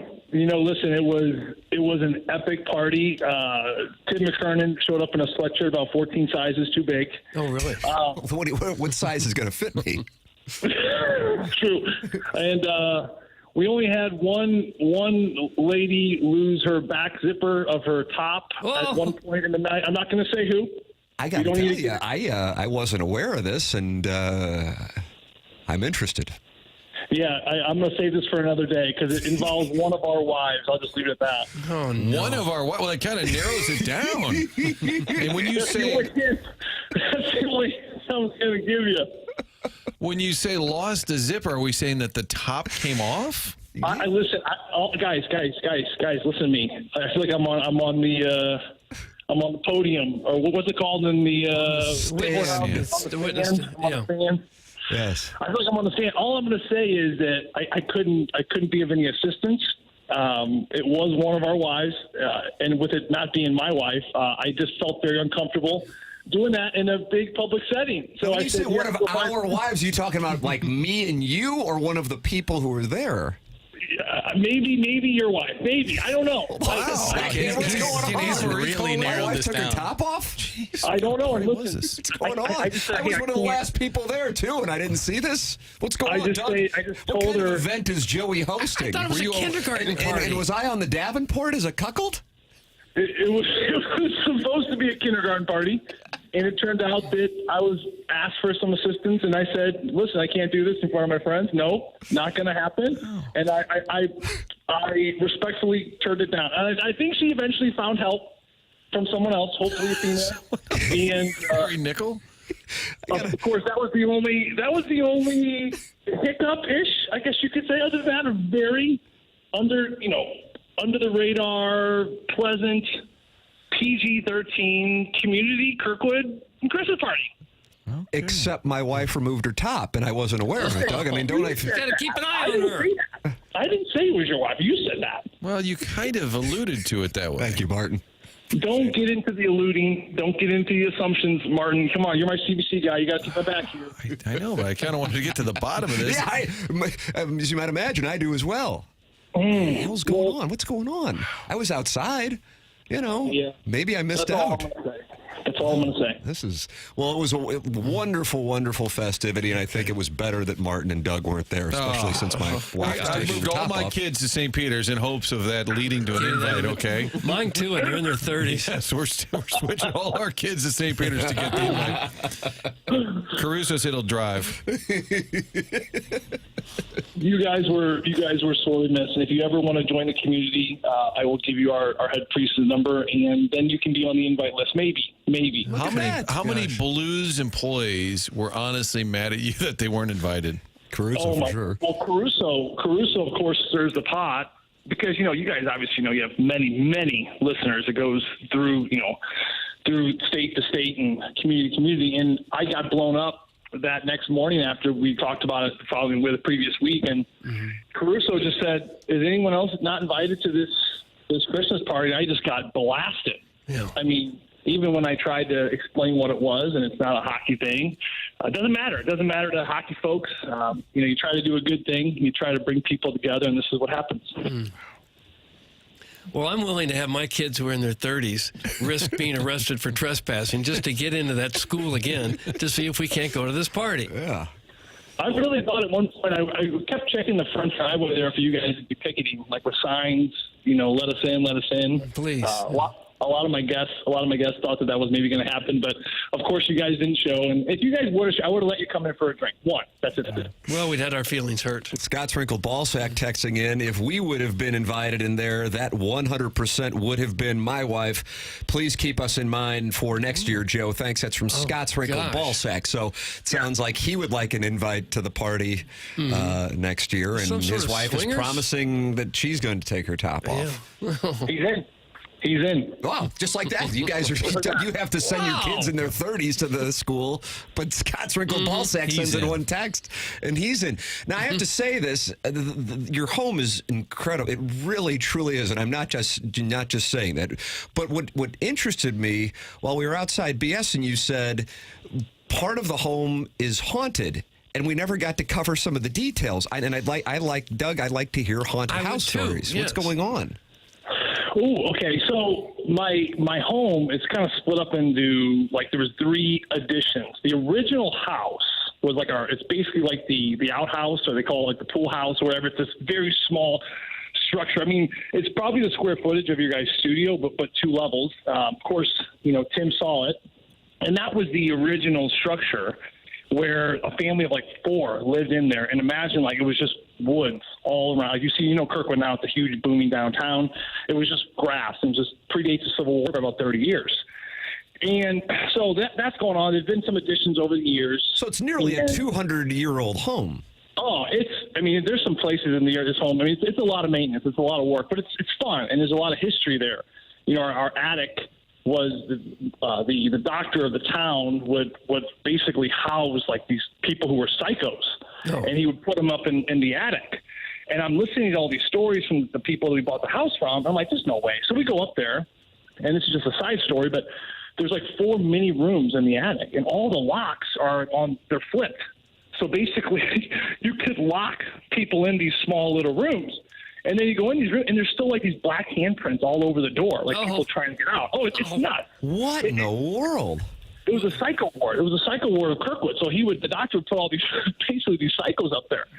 And so that's kind of another story. But then getting back to the pool house, I'm talking to the previous homeowners, and then the people that bought it from them passed down these stories.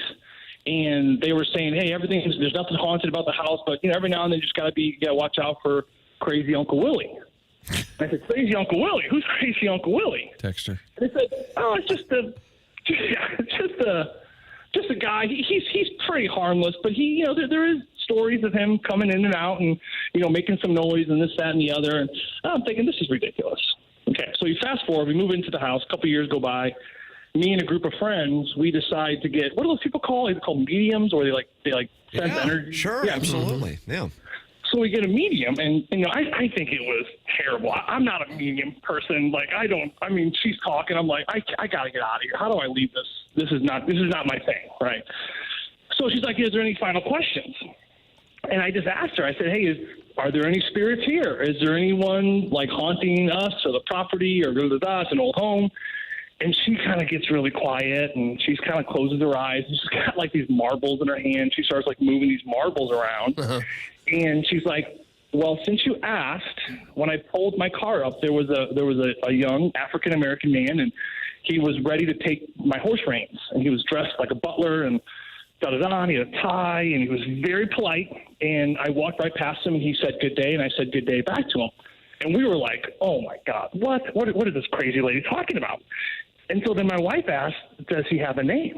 And she closes her eyes, and she starts swishing her marbles, and she says, William. William's his name.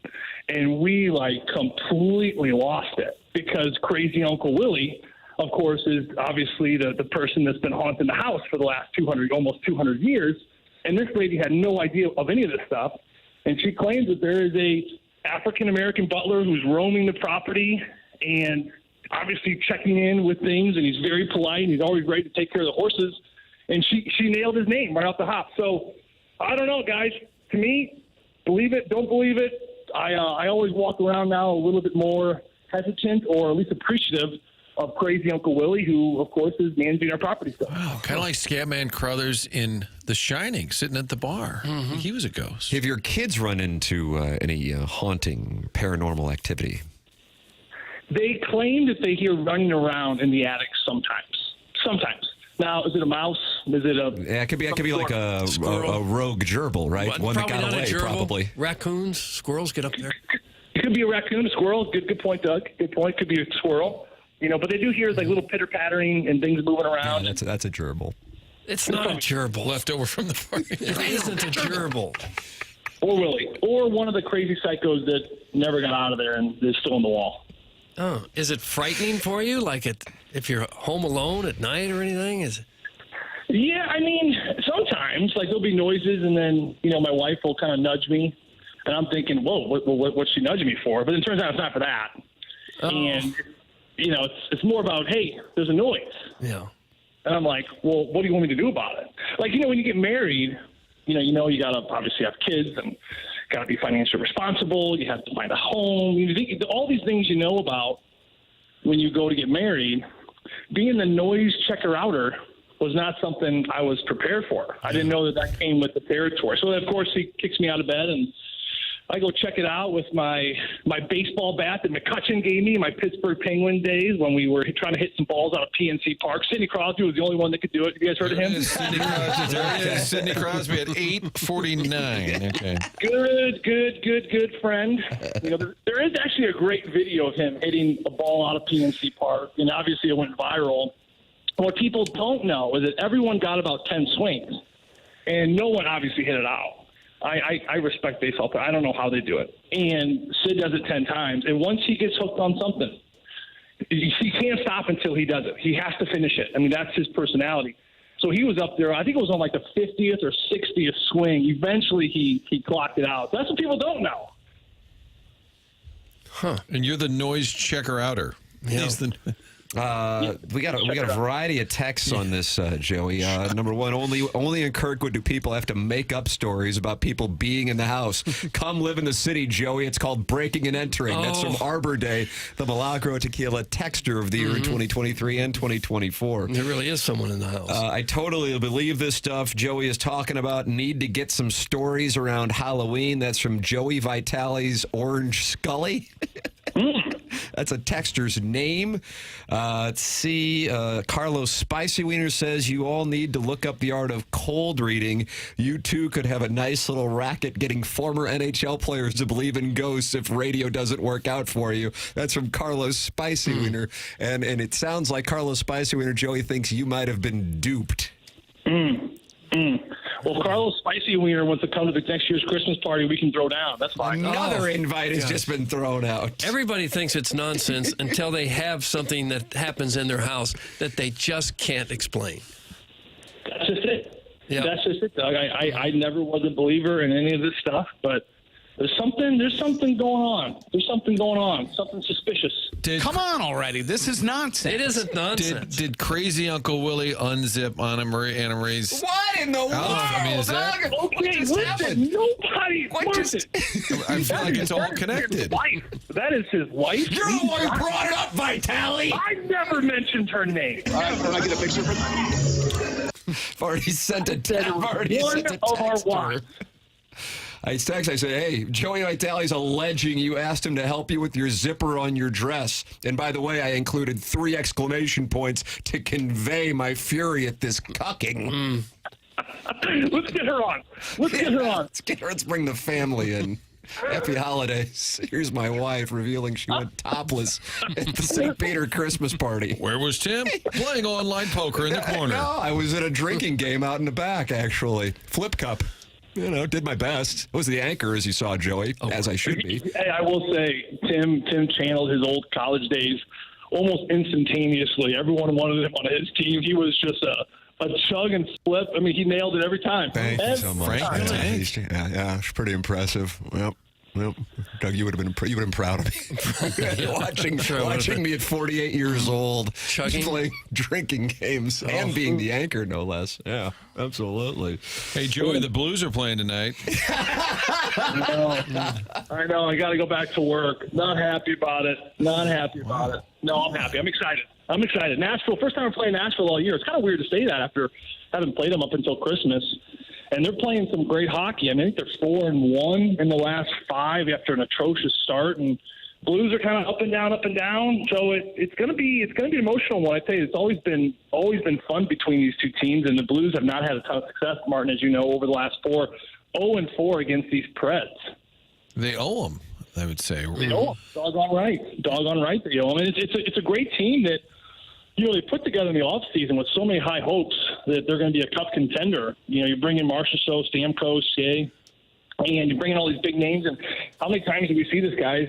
Sometimes it works out, sometimes it doesn't. And from what I've kind of heard, there's a bit of a, culture shock there where everyone's trying to find their role because, you had players that were a part of that team last year that had power play roles, had penalty kill roles. Now you bring in these new toys. Everyone wants to play with the new toy, right? So the coach obviously gets Stamkos, let's play with this toy. But then you forget that, okay, the toys you were playing with, all of a sudden now their feelings are hurt and everyone's got to start finding out a way to check their egos at the door. It was no different than what happened in 2018-19 with the Blues team where you bring in Bozak and Maroon and you bring in O'Reilly, you bring back Perron, all these new toys you bring in, and it took a while for everyone to find, okay, where do I belong? Like it's almost like the movie Toy Story. You bring in what's the astronaut's name? What's the Buzz? You bring in Buzz, and all of a sudden, Andy's obviously very excited about Buzz. And what about Woody? What about the Rex? What about Slinky Dog? Slinky Dog, he's a lot of fun. You can move them around, extend them, shorten them. Have you missed your medication today? He doesn't know his role, right? No one knows their roles anymore. But then all of a sudden it took a little while for them to figure out, okay, Buzz is going to be here, and Woody, you're still okay, and everyone's going to be fine. And the same thing happened with the Blues. It took some time. There was a lot of checking of egos at the door. Whether it be Alexander Steen, going in and talking to Chief and Chief saying to him, hey, we don't need you on the second line. We need you on the fourth line. We need you to have an identity here. We're going to put Barbashev and Sundqvist around you. Go get it. And, of course, he accepted it. I mean, it's things like that teams have to do in order when they have new players to adjust and move forward. And I just don't know if the Nashville Predators certainly figured it out soon enough. Is it too late? No, technically not. But they are playing some good hockey lately. I've been to a game at Nashville, and the game night experience there is really pretty incredible. They do a fantastic job. What buildings around the league would you say are the best places to watch a game? I think you're spot on, Doug. I think that Nashville, to me, is one of the best. I think Vegas, if I'm a Blues fan and I've never seen a Blues game on the road, and I'm looking for an experience, just straight-up experience, I'm flying to Nashville or driving, and I'm flying to Vegas, because they both offer just about everything. Small towns, easy to get around. The downtown's right by the arena. Plenty of nightlife before the games, certainly after the games. But, as you know, Nashville, it's tougher to get tickets the way they kind of manipulated the system down there, where it's harder unless you're in that kind of demographic and zip code and area code to get tickets. But you can certainly get them. And I know that it's a wonderful arena, full of energy, full of country music, and just overall Southern hospitality. So I am with you.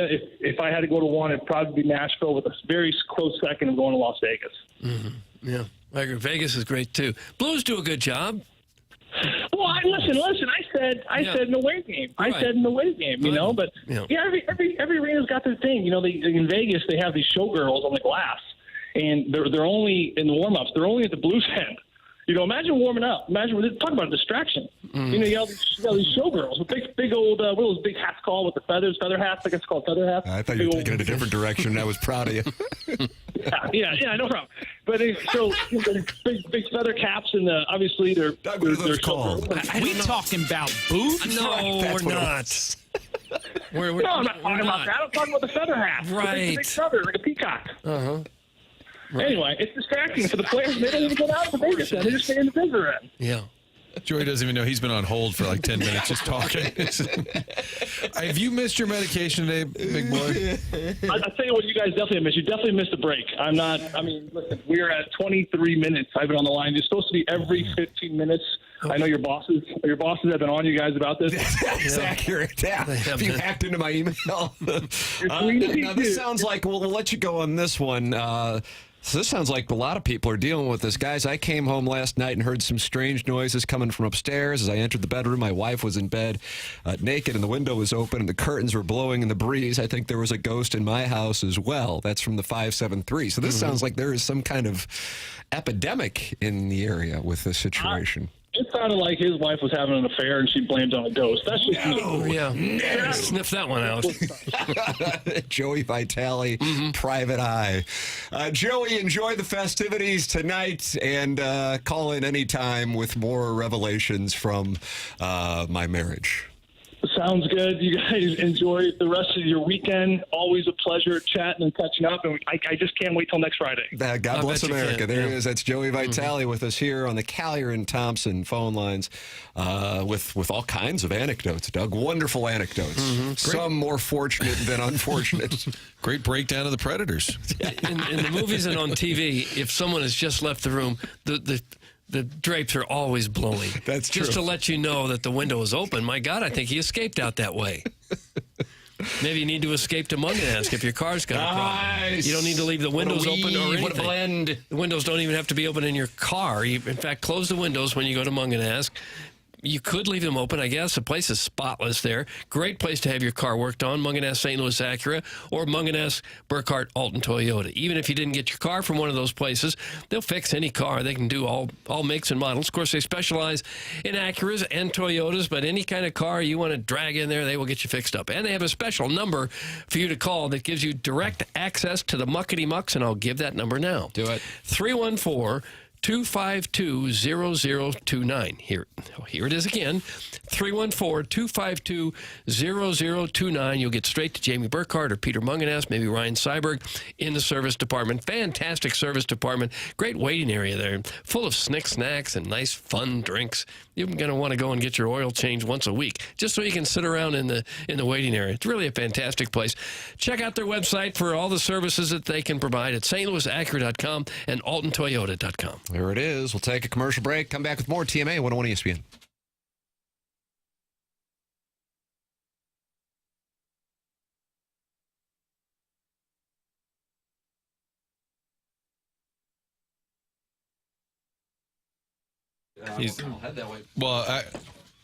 Let's talk auto loan pro. I was doing a little business here, getting Abland in the door. I want to get you into a new car as well. Auto Loan Pro, the place to go online, autoloanpro.com. Friend of the show, Robert Thomas, is seen on that website. And if you scroll down, you'll find the free playbook. And this is really important. Download the playbook. It'll tell you about the car buying experience, the process, which involves credit, and it'll explain how you establish credit history. And if you've had a little hiccup and you can only afford a certain kind of car, that's fine. But by following the playbook, the next time around, that car may be a little more expensive. And the next one after that, maybe a little more expensive. You can do this all with Auto Loan Pro. Making that large purchase can be complicated. They're going to help you with your financial situation. Auto Loan Pro works with over 50 lenders. These are not vendors. These are lenders helping get you the very best financing that is available. It's autoloanpro.com. You need a pro when you're shopping for a car. Whatever your situation, Auto Loan Pro is going to help you get into a new car as well as get your credit back on track. Download the playbook. Say hi to Robert Thomas right there on the website. It's Auto Loan Pro, part of the Lita family.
So morning after. This is 101 ESPN. Tim McKernan, Doug Vaughn, Martin Kilcoyne, Chairman Curtin for the vacationing Jackson Burkett. Fisher window and door story, 8 o'clock hour. And Doug, look who's on your right. It's Jeff Abland. I saw him sitting over there. Hello, Jeff. Former sports anchor, bringing in the heat and brought in some donuts. What a gentleman. Well, trying to fatten us up. I know Doug's the kind of guy that, likes something cream-filled every once in a while. I had to. That's how it starts. Why else would it start any other way? I don't know. But thanks for What the about donuts. 4 inches? Yeah. Okay. Man, it's off to a rough start. It's a matter of opinion. But you Jeff, look like a what's the fellow deal? who works out, and yet you brought us donuts. That's what I said to him. I said, you look like you're 20. You think so? Yeah. What I'm gonna throw a guess. I got a little. You got gray. I got some I say it's gray there, blonde, too. but they're starting to come in. That happens. Yeah. I'm gonna guess 42. 40. 40. Yeah. Dead on 40. Dead on 40. You could pass for 23. Oh, 100% could. What do you weigh? Like $150? Yeah. About $153. Would you describe yourself as a twink? Okay, this is how it's going to go. Here we go. This is back and forth. Doug strikes back. I didn't start anything. I think you did. I guess I kind of did. You did. But yeah, no, it's cool to be with you guys. Great to have Jeff Abland man. here. It's great to have you in. So what are you doing these days for the audience members who will recall you from being on television and radio in St. Louis? What are you doing these days? Yeah. So I am a personal stylist for Neiman Marcus. Look at that. So basically, I never see Martin there. Right. Now, what does that mean? Gosh. It means exactly what it sounds like. Open your wallet, Kilcoyne. I was voted at the Christmas get deal. I told Doug this. There's a game called Most Likely To. And it was all the family members, my in-laws, the kids, and it said most likely to leave the house looking homeless, and they all voted for me. I said, well, if I run to radio, I don't always get decked out. And if I'm taking a kid somewhere at 8 a.m. on a Saturday for a second-grade basketball game, I don't get all decked out. And that's fair. Yeah, and I think with radio, you just throw on a hat and whatever. But we're on now you guys TV, get but cameras Now we got the YouTube thing here. Yeah. So, Jeff, you look wonderful. Oh, Is Jeff on camera? Let's turn it He's not on We don't there. have to. camera. We don't have to. You're a pretty boy. We don't have to. Yeah. But no, I've been at Neiman now for 9 years. I love it. Never would have thought in a million years I would be doing what I do. But guys like Jim Edmonds, very influential. And from me making that jump to, from broadcasting to... Now, when you say he's very influential, what do you mean? So, I don't know. It's Steven Jackson as well. They were, and Jackson and I would butt heads. I mean, everybody, butted heads with him every once in a while. But we've gotten actually pretty close since me making that move to Neiman. Really? But Edmonds was great. I mean, it's weird. It sounds like, Jim and I, kind of formed, and Tim, you recognized that right off the bat. I'd fill in for you on your show, your afternoon show on CBS Sports, that we had a little cool thing going. Yeah. I don't know how it formed or whatever, but Edmonds and I leaned on him for some advice, and he's like, yeah, man, you got to shoot your shot. Like, if that's your passion, go for it. How about that? I didn't know this. TV or radio. So, God bless. Yeah, really. so yeah, Because you've always had an interest in fashion. Yeah, for sure. And you got a lot of St. Louis celebrities come in there and shop there? I mean, yeah, it's celebrities. Sports stars and the likes? Rams back in the day, right? Rams back in the day was fun. I mean, nobody spends money like NFL guys. Right. Because if you think about it, they're always, while it's a 16-game season, right, minus the playoffs, they're always on camera, and they're always coming off that bus. Yeah. And I think that, honestly, with the addition, social media has created such a narcissistic society where if you're a pro athlete, if you're a rapper, an artist, an entertainer, you can't be seen wearing the same thing more than once, right? It always has to be something new. I was taking care of... Actually, Chris Brown's stylist was in. This was a couple of years ago, right? The rapper artist Chris Brown, and he's like, "Yeah, man." He goes, "We'll go off and we'll buy $10,000-$15,000 worth of stuff. We'll take it to the arena. He'll pick out what he wants, and then we'll just give everything else away." He goes, "You can't be seen in something more than one time." So his people come in. Chris Brown, performer. His people come in and just buy a bleep load of stuff. Yeah, sometimes you'll see people just pop in as personal shoppers and whatnot. But yeah, man, it's awesome. It's an incredible profession. I never would have thought I would have gotten into it after the 3-week tenure Channel 4. Is that 3 weeks you were? I think it was about 3 or 4. How long did you work at Channel 4? It was about 2 2 years? 2+ years, 2 years, yeah. Did you replace Jeff Skversky? No. Wait. Did I, Doug? I don't know. What years were you there? I was there 2000 to 2005. Jeff Skversky replaced me. He's in Philadelphia now, Martin. Is that right? Did he went to Detroit? He's in Detroit now. First Philadelphia, but then, I He's think in Detroit now. They eliminated sports, I think, at his station in Philadelphia. Yeah, that's the way to go in a big city like that. Just say, you know what, the hell with it. We're not Nobody in Philly cares about sports. I agree with that. Yeah. And we can thank, and I heard you guys talking about this the other day, spring training, Claiborne and Cusimano, pretty much that was the exit. Oh, that's Ended right. your career. Ended your career. It was you. 100%. What happened? This I remember hearing about this. I guess I was down there when it happened. This was amazing. I mean, it was fantastic. Was I loosely correct? You were pretty much spot on. Okay. More Claibs than anybody. He's like, yeah. But he goes, so I get down there, right? And this is just kind of the start of the multimedia journalist, right? Yeah, when things were getting good. Whew, yeah. And more work, incredibly less money. But anyway, so I get down there, right? And I have, I got the tripod, the editing. We got to do Twitter updates and blogs and all this crap. Man, awesome. So I get down there and I pull up.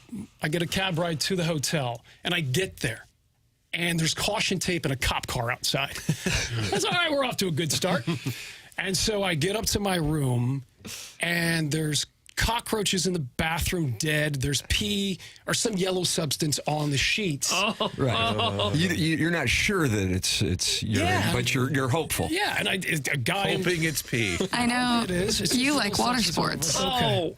So I'm like, okay, this is not good. And the room smelled like this guy got done working, just marble reds for days. So I'm like, all right, well, I'm not going to be here much. It's kind of like Vegas, right? You're in your hotel for what, a few hours? You get cleaned up and go back to it. So I get out, I do my thing, and you guys know better than anybody. It's not a vacation down there. You're up at 6 or 7 and you're going live shot, whatever. So you get done with a 12-hour day, and then I go back to the pee, back to the cockroaches. So I start venting a little bit to some of your Frank. mentors in the business. Yeah, and I've known Frank I've known Frank probably longer than you, Tim. You got me in at Channel 4 with the internship. But anyway, so long story short, I was like, Claves, man, here's my situation. Frank, here's my situation. And Frank kind of chimed in, but Claves was my hype man. Yeah. He was my hype man. He's like, yeah, man, you got to say something. Like, you got to go down there and say something. You got to stick up for yourself. So I'm getting, kind of feeling myself. Say something to whom? Management? KMOV? Okay, yes. all right. And again, I didn't need the Ritz-Carlton. I just didn't want to get done with 12 hours and go back and, stare at bugs. Yeah. Where was this in the Jupiter area? Awful. But where, what area? Ah, man, this was... God, 12 years ago. Would it be like airport-ish? Right, that's what I'm wondering. Because, it's just such a nice area that I didn't even know that... It was... Probably in West Palm Beach, maybe? That's what I was thinking. It was on the outskirts. It was a terrible neighborhood. But the cop and caution tape really kind of set the tone. Right. And so the urine was like the cherry on top? Yeah, I'm like, where the hell am I? So we... So you call who, the news director? Yeah, so I called Billy Mack. You guys know Billy Mack, Bill right? McCormick, wonderful gentleman. Yeah, a great guy, one of the good people at Channel 4. I'm not sure if he's still there, but anyway, it doesn't matter. So I was like, hey, Billy, dude, I don't need the Ritz, but here's where I'm at, dude. Like, I'm sending him freaking pictures. Hey, here's dead bugs. Hey, here's what looks to be piss. And he's just like, hang tight. We'll see what we can do. And I go back the next day, and Claves is there. Hey, man. He goes, hey, did you talk to him? I'm like, yeah, man, I think I got it. I'm going to move, and maybe tonight. I talked to Billy Mack later that day. He's like, yeah, listen, I talked to Sean and the former news director of Channel 4. He's like, sorry, dude, you're coming home. He's got a plane coming. You're going to go home. I'm like, dude, what are you talking about? Whoa! And they flew me home the next day. Yeah, they were so mad. They were mad at you for... Yeah. Hey, listen, if Abland doesn't like the conditions there, his ass can come home. And Brian Feldman was on a plane that next day. Wow. And did he stay in your urine-soaked room? I have no idea, but I don't know. It was funny. I was like, hey, he's like, yeah, how'd it go? I go, Claibs, I'm going home, man. He's like, ooh. Yeah, sorry about that, man. So Clemson and I joke about it all the time. Oh, my God. Yeah. I knew about the room. I didn't know about the conclusion to the story. Yeah, they sent me home the next day. This is a live read for the University of Missouri Journalism School. Was Chuck Marlowe there, too, at the time? I feel like he's told me this story, too. It doesn't matter. So you get back, and now do you see the news director and say, hey, yeah, I mean, I tried, but he wasn't having it. No. Guys, was this the room where Larry Connors got tased? No, different story. Different story. Sean McLaughlin is the news director who had all of our sports tapes thrown away into the dumpster because he didn't think they looked good where we were storing them. Oh, yeah. I So all remember the that. archives from decades of St. So Louis the history sports. of St. Louis sports was thrown away because he didn't like the look of it. Oh my gosh! Yeah, that was it. And I remember when I got there, they would play that they would play that damn drop of Larry on the loudspeakers, and boy, that would piss him off. Honestly, you'd be talking to a sportscaster, he'd, come on, babe, come on, babe. And oh God, he would just get so hot about that. How much longer did your TV career last after that incident? Or? Let's see. Did some stuff with Fox Midwest. Applied for a job with Martin. He told me to take a hike. No, that's what you said, Martin. You said take a hike.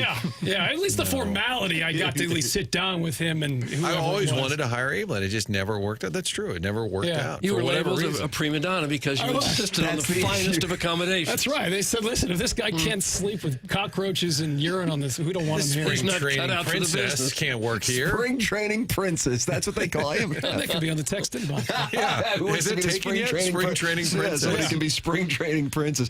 You guys have a guest known for his aesthetics and styling, and we can't see him. Wonderful. I don't know how to It's just a black hat. You want to sit here so people can see? Chairman I'll Kerr, would you switch- like to issue a statement? You don't have a mic. I'll Yes, you do now. switch places. Can we somehow move the camera so the handsome don't need to see me. the handsome Jeff Abland can Yeah, be the seen? handsome Jeff. All right, well, I'm sure we're late for a break. We'll break when we come back. Doug and Abland are We got a swapping spring training seats. princess over here. Spring training Swapping princess. seats. He demands to be on camera. Yes, he does. That's the deal. Did you powder up for this? Thank you. Appreciate you asking. Ladies and gentlemen, this program's called The Morning After. This is 101 ESPN.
the Morning After. This is 101 ESPN. The show is presented to you by Brown and Crouppen. You're welcome to get involved by emailing in for our design, air, heating, and cooling email today. The Morning After at InsideSTL.com. Text in anytime you would like. Or call in. Jeff Abland in studio with us. And Jeff worked with Doug at KMOV and worked with all of us at CBS Sports 920. Doug, one of our many low-powered AM radio outposts that we've been on over the years. Were there any left that you hadn't stopped by? Maybe 1190? We put a couple right out of business. I don't think we did 1190. That was fun at CBS. Mark, you asked what I did after Channel 4. Tim was gracious enough to bring me on with the critically acclaimed. That's right. I mean, there's been some shows that Sports Open Line, TMA, maybe Afternoon Delight under there. I think Afternoon Delight's probably third. That's exactly right. Yeah. Maybe who was on the press Afternoon Delight? Oh, gosh, he's acting like he doesn't know. Yeah, that's interesting. He's playing. That's interesting. Me and Willie Springer, Pat Emig. Willie Springer. Yeah. You remember Willie, don't you? He worked at KTRS, right? I know with Willie, McGraw. absolutely. And one of my Ron Jacober bits was with Willie's name because Willie had produced, and Jacober, let's go out of the foot line. We've got Walt Jockey in there. And it's like, yeah, this is caller Bob. And like, oh, Willie, what'd you do there? Like, Willie would get called out by name whenever the wrong button was pushed. Well, Willie, I don't understand what happened, Willie. And it would always be Willie's fault. In fact, in my head all the time when something goes wrong, I'm like, Willie, what happened there? Is that your best impression? What's your best impression? I mean, LaRusse is his most famous impression, without question. I think my best voice, because none of them are that accurate, at a Caliendo level. They're just more kind of bits. Yeah. But Rick Smith, who was the PR director, that's my best imitation, but it has no value because most people at home don't. Hey, little Mac, you got, hey, who's the hot shot next to you over here? What are you wearing, like a Mr. T starter kit around your neck? He's got a lot of jewelry on for a guy who's not on TV anymore. What do you do? You got a nice dog tag or something over there. Yeah, they're not happy with that in the YouTube chat. Of course. They're not happy with the Jeff. necklace? It says, nice dog tag, stolen valor's no laughing matter, pretty boy. Who was that? That's from Jackson's drop auditor. Jesus. It's as you know, this program isn't for, if you're feeling bad about yourself, don't come on this program because they will kick you when you're down, They Jeff. seriously do. I told Tim I had a lift the other day after being discouraged. I looked over at the text line and it said, what a crap show. And Tim was out and Doug and I were holding down the fort and it just said, what a crap show. But I clicked on it and it went on a whole rant about the Cardinal front office. And I said, oh, they're the crap show. Yeah, see? Look at that. I felt better. Now you feel better about the whole that's situation. Good. That's definitely good. Goodness. All these jerk-off texters. You don't have your headphones. You can hear Charlie. Chuck Marlowe with a great drop there. I heard a drop the other day. I got my whistle is on there. Your whistle? Yeah. What whistle? It's like. That's you? That's I me. didn't know that was you. That's that. From Sassy Cassie? No, that's a totally different thing. I didn't know that was you. I always thought that was me, and I'm like, I don't think I can do that. But is that what it is? Did we just hear it, Chairman? We have some Abland drops. I can't hear anything. Well, Willie, get him some headphones. I would like to know. It's such an insider sports radio thing. But the drop, and I think this is when I texted you like a month ago, so you got to come on the show. The drop where you say, hey, we get it, fella. You work out. Right. And you said you don't know the origin. I don't know. I like the Steve Savard angle. Like you played off that. Like he's telling you to get over to the ballpark and he's bossing you around. And you're the young sports guy in the department, Savard. It's like, why don't you get out the door? He's like, we get it, fella. You work out. Dude. The only thing I think of is we were going to Vegas around that time for my 30th. And so maybe it had something to do with us making fun of like what you see out in Vegas. I have no idea. I wish I had something cool, but I don't. Right. I don't know. Dude, we get it. You work out, guy. Right there. Enjoyed a dry rub? You workout guy. Let me put this on. Okay. That's one of my favorite drops on this show. Okay, this mic's not working. Right up there with Larry Connors. No, the mic's working. I'll take an injection. Okay. Technical difficulties. It's finicky. You got to kind of play with it. Well, I did. You guys did something. I guess the P. Diddy robe thing doesn't play well now. The white P. Diddy robe. Oh, that's right. That's not playing well. Is that in the drop folder? P. Diddy? That's right. Abland's talking about how he had a white P. Diddy robe. Now, this predates the allegations. Please, for the record. Were you at a like Diddy a party? white, No, I wasn't. Diddy, like bathrobe. There it was. Did you just hear it? I went with that white P. Diddy bathrobe. Do you still own it? I do not. Okay. I do not, yes. Okay, now I can hear everybody good. This guy's okay, but taking the only eye candy off video is a rating smasher. Get Doug back on. No, come back new over guy here. off the camera. That's Doug, from get back Mr. over here. Bojangles, Doug. Mr. Spring training Bojangles. princess insisted he be on camera. It's going to live on now. I like that. Oh, that's good. Guys, I was the hungover sports intern at KMOX in 2011 for Sports on a Sunday Morning. Martin, that Ron Jacober impression is spot on. That's from Al in Dadeville. Al in Dadeville. Well, Willie. I actually saw Ron about a month ago at the tree lighting at Marie de Villa, and we were talking, and it's super polite and nice, and I kind of felt bad because when I'm talking to him, I kept hearing, Willie, you pushed the wrong button. I just kept hearing that in my head. Jeff, did you move here were you in Augusta, Georgia? I feel like you worked in Albany, Georgia? Albany, yes. Okay. Yeah. Similar to Augusta? Not as nice. Okay. I'm guessing. Yeah. Where is Albany, Georgia? I'm not even... So go down really far south and keep going down south. I think it's the home of Ray Charles. Is it like off I-75? 85. We don't kill time that way. Do not ever go Don't ever do that kind of thing. Doing that.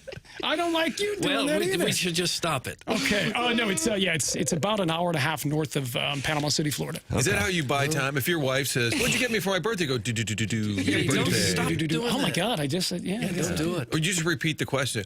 What did I get for your birthday? Oh, that's a great question. Just repeat the question. If you don't know the answer, make up the question, guy. That's exactly right. Yes. Hey, Jeff Lottman is a wonderful sponsor of this program. He's online at JEFFLOTTMANN.com. If you're in the market for a new home or you're selling your home, Jeff's with Compass Realty, and you can go to jefflottman.com to find out about the various services that they offer at Compass Realty, including Compass Concierge. That's Jeff Lottman online at JEFFLOTTMANN.com. Yeah, JEFFLOTTMANN.com. Compass Concierge, taking your home buying or selling experience to the next level.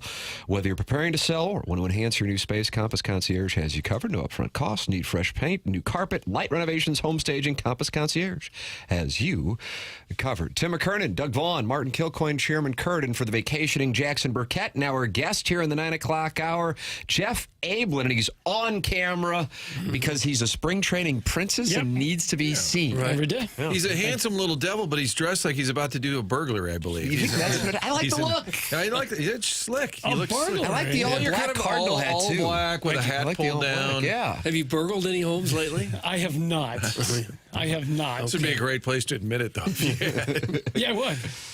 How about this? Radio Gold here. Well done. How about that, Jeff? Gosh. You come in, Radio Gold. It's from the 314. Okay. Guys, Albany is Georgia's armpit. That's from Al in Dadeville, and he is a big Georgia Bulldogs fan, so he has ties to the state. That was a television market? Yeah, kind of. What's it near? Yeah. A lot of high school sports you covered?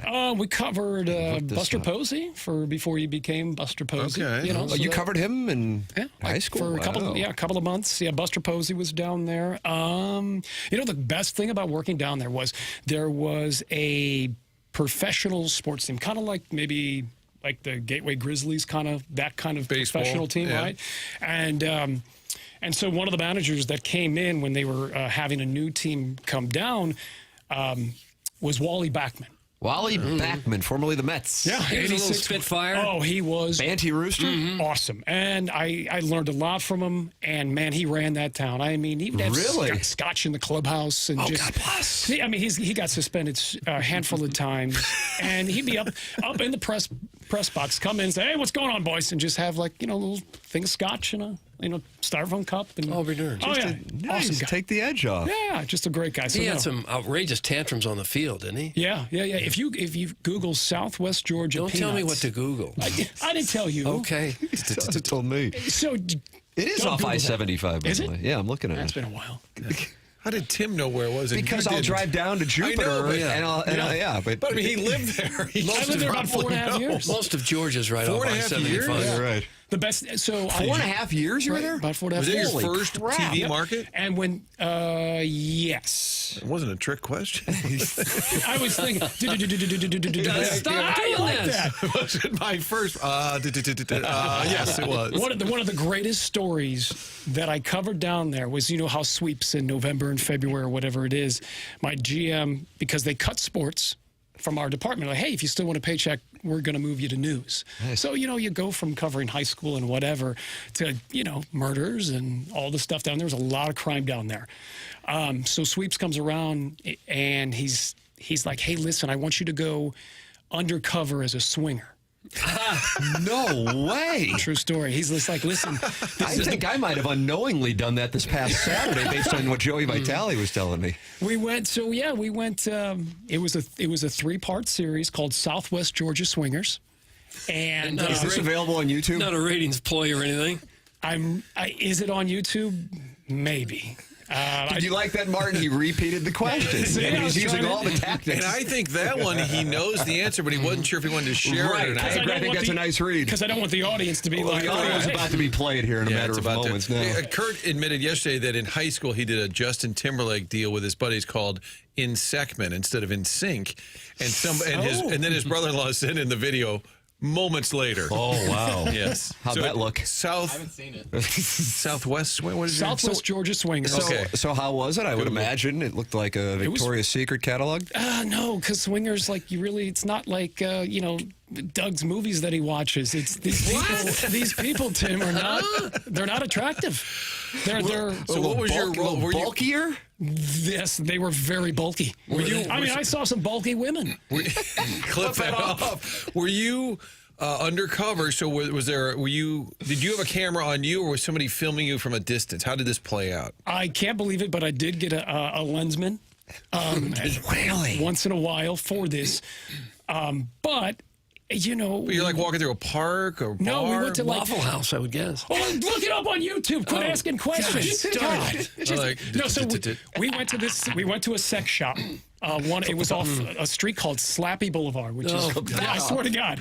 Sex shop on Slappy Boulevard. Who wants the text inbox name? And so there's this wall, and it's just like, hey, you know, white male looking for couple, blah, blah, blah. And this is the Bible Belt. So he's like, hey, we hear that the leader of this Southwest Georgia Swingers resides here in Albany. I want you to go undercover and find out who it is. And I'm, 24. I'm like, hell yeah, let's do something. Let's go. Journalism. And so, yeah, I mean, we went and we got it done. And it was a little awkward because I didn't get in deep, but like there were some people that were not happy when they found out that I was like, boom, gotcha. Did you say boom, gotcha? That was my catchphrase. You're a sports guy at heart. You got to have a catchphrase. Boom, gotcha. You're on camera. I busted it through. And I said, boom, gotcha. Did they punch you or get physical? No, but I will say this, and it's been, God, this was 2007, so hopefully the dude's not working down there. But we, when you're trying to get that break and sending different things to different markets, we found out that like the main guy was like the person that ran like one of the big like photo shops. So I would see him pretty much once a week and got to know him. And then it turned out that he was actually the ringleader of all of this. Now we didn't expose him. So now was there crime going on? What's that? Was there crime? Was there crime going on? I didn't understand the question, so I decided to pause. I just don't understand like what the angle was. The angle was to try to see how many swingers resided in the Bible Belt. The angle was to get good ratings for the local TV stations. That's it. But I'm like, there's nothing illegal going on. There's nothing illegal going on. But we wanted to figure out who the guy that was running the whole thing. There was thousands and thousands of these swingers residing in the Bible Belt, and it was a conservative area. Yeah, but I mean, nobody's doing anything wrong. I mean, some people might find it to be immoral, but it wasn't illegal. So I guess Doug's angle is, yes, it was just, let's get something for ratings. But your audience being the Bible Belt probably wanted these people exposed, too, is probably what the thinking was. Correct, yes. I mean, it's the gotcha kind of angle of like, God, can you believe these people are doing this? I'm not judging. I couldn't care less. I just had to put together a 2-3 part. But like at that time, and I wonder if it was tied into, you remember we used to play the Chris Hansen drops from To Catch a Predator, which was right around that same time. So it was popular type of journalism. Right, but I mean, that was a crime. You know what I mean? I mean, those people Yeah. were soliciting underage kids to, meet up. When you went undercover, His 53-year-old did you ever have to go candy. under the sheets? Did you bring my M&Ms? Right there you go. Sorry, that was on When you NBC. went undercover, did you ever have to go under the sheets? I did not go under the sheets with a Okay. gentleman. Boy, Doug is like Tom Cruise and you're Jack Nicholson. This is really a cross-examination. This is exhausting. I'm not coming back. Did you go on dates? No. Did you go on dates? No, I just said I didn't go.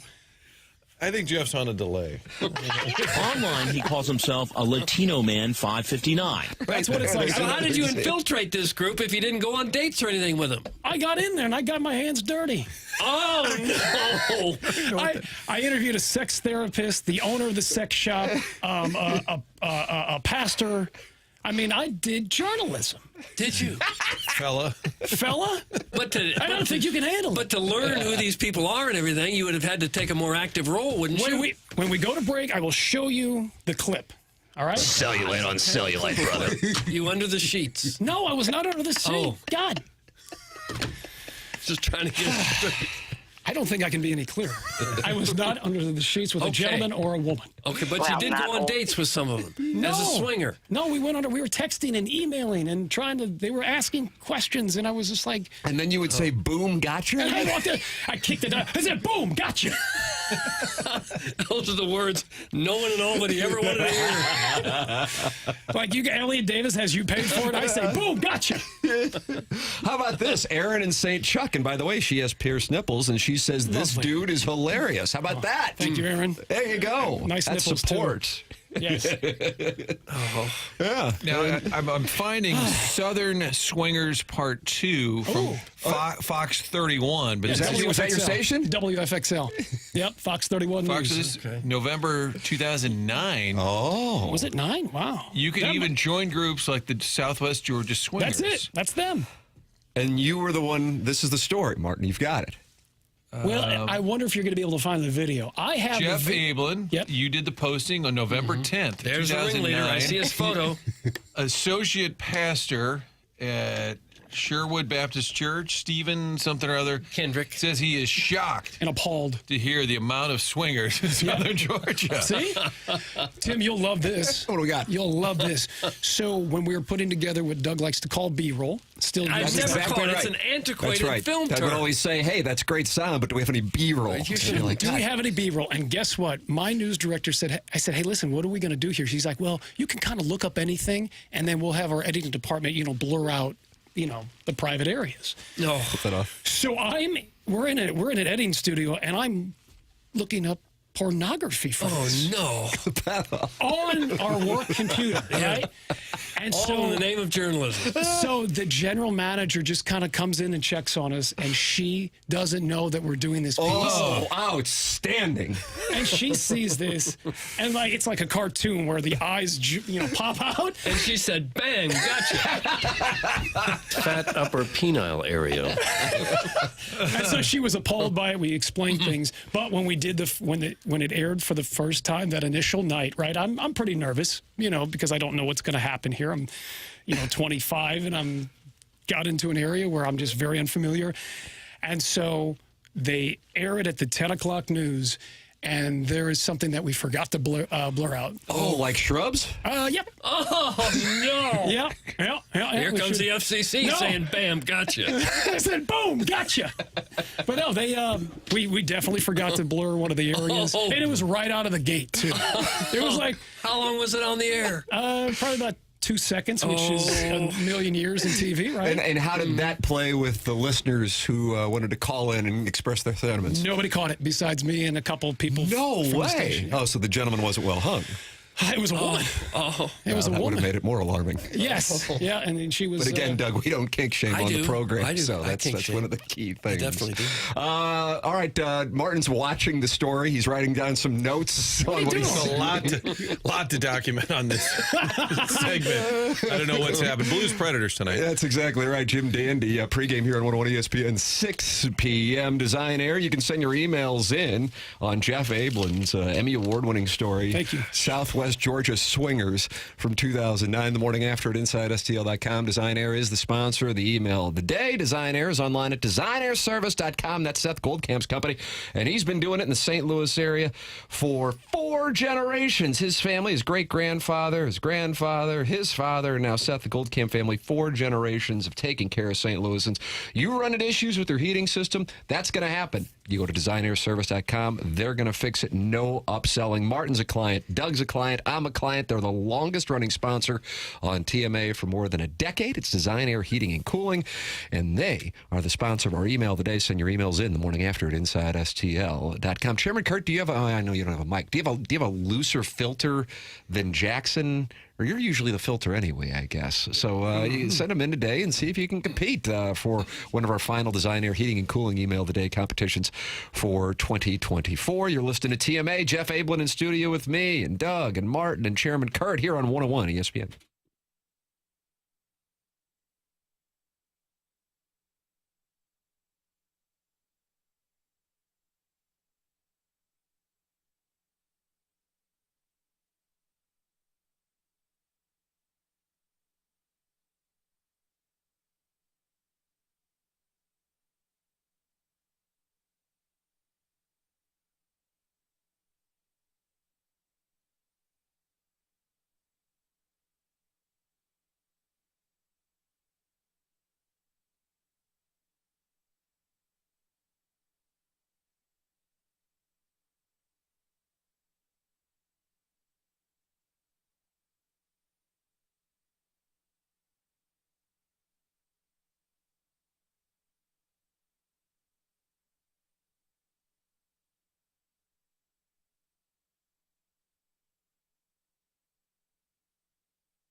It's TMA, it's 101 ESPN. Tim McKernan, Doug Vaughn, Martin Kilcoyne, Chairman Kurtz on the 1s and 2s. Jackson Burkett's vacationing at his parents' place in the Hamptons, and Jeff Abland is in studio with us, and Doug is enjoying one of the donuts that Jeff was kind enough to. Good to you. You're going to be donuts. What flavor are you enjoying, boy? It's kind of like a bear claw, kind of a cinnamon twist.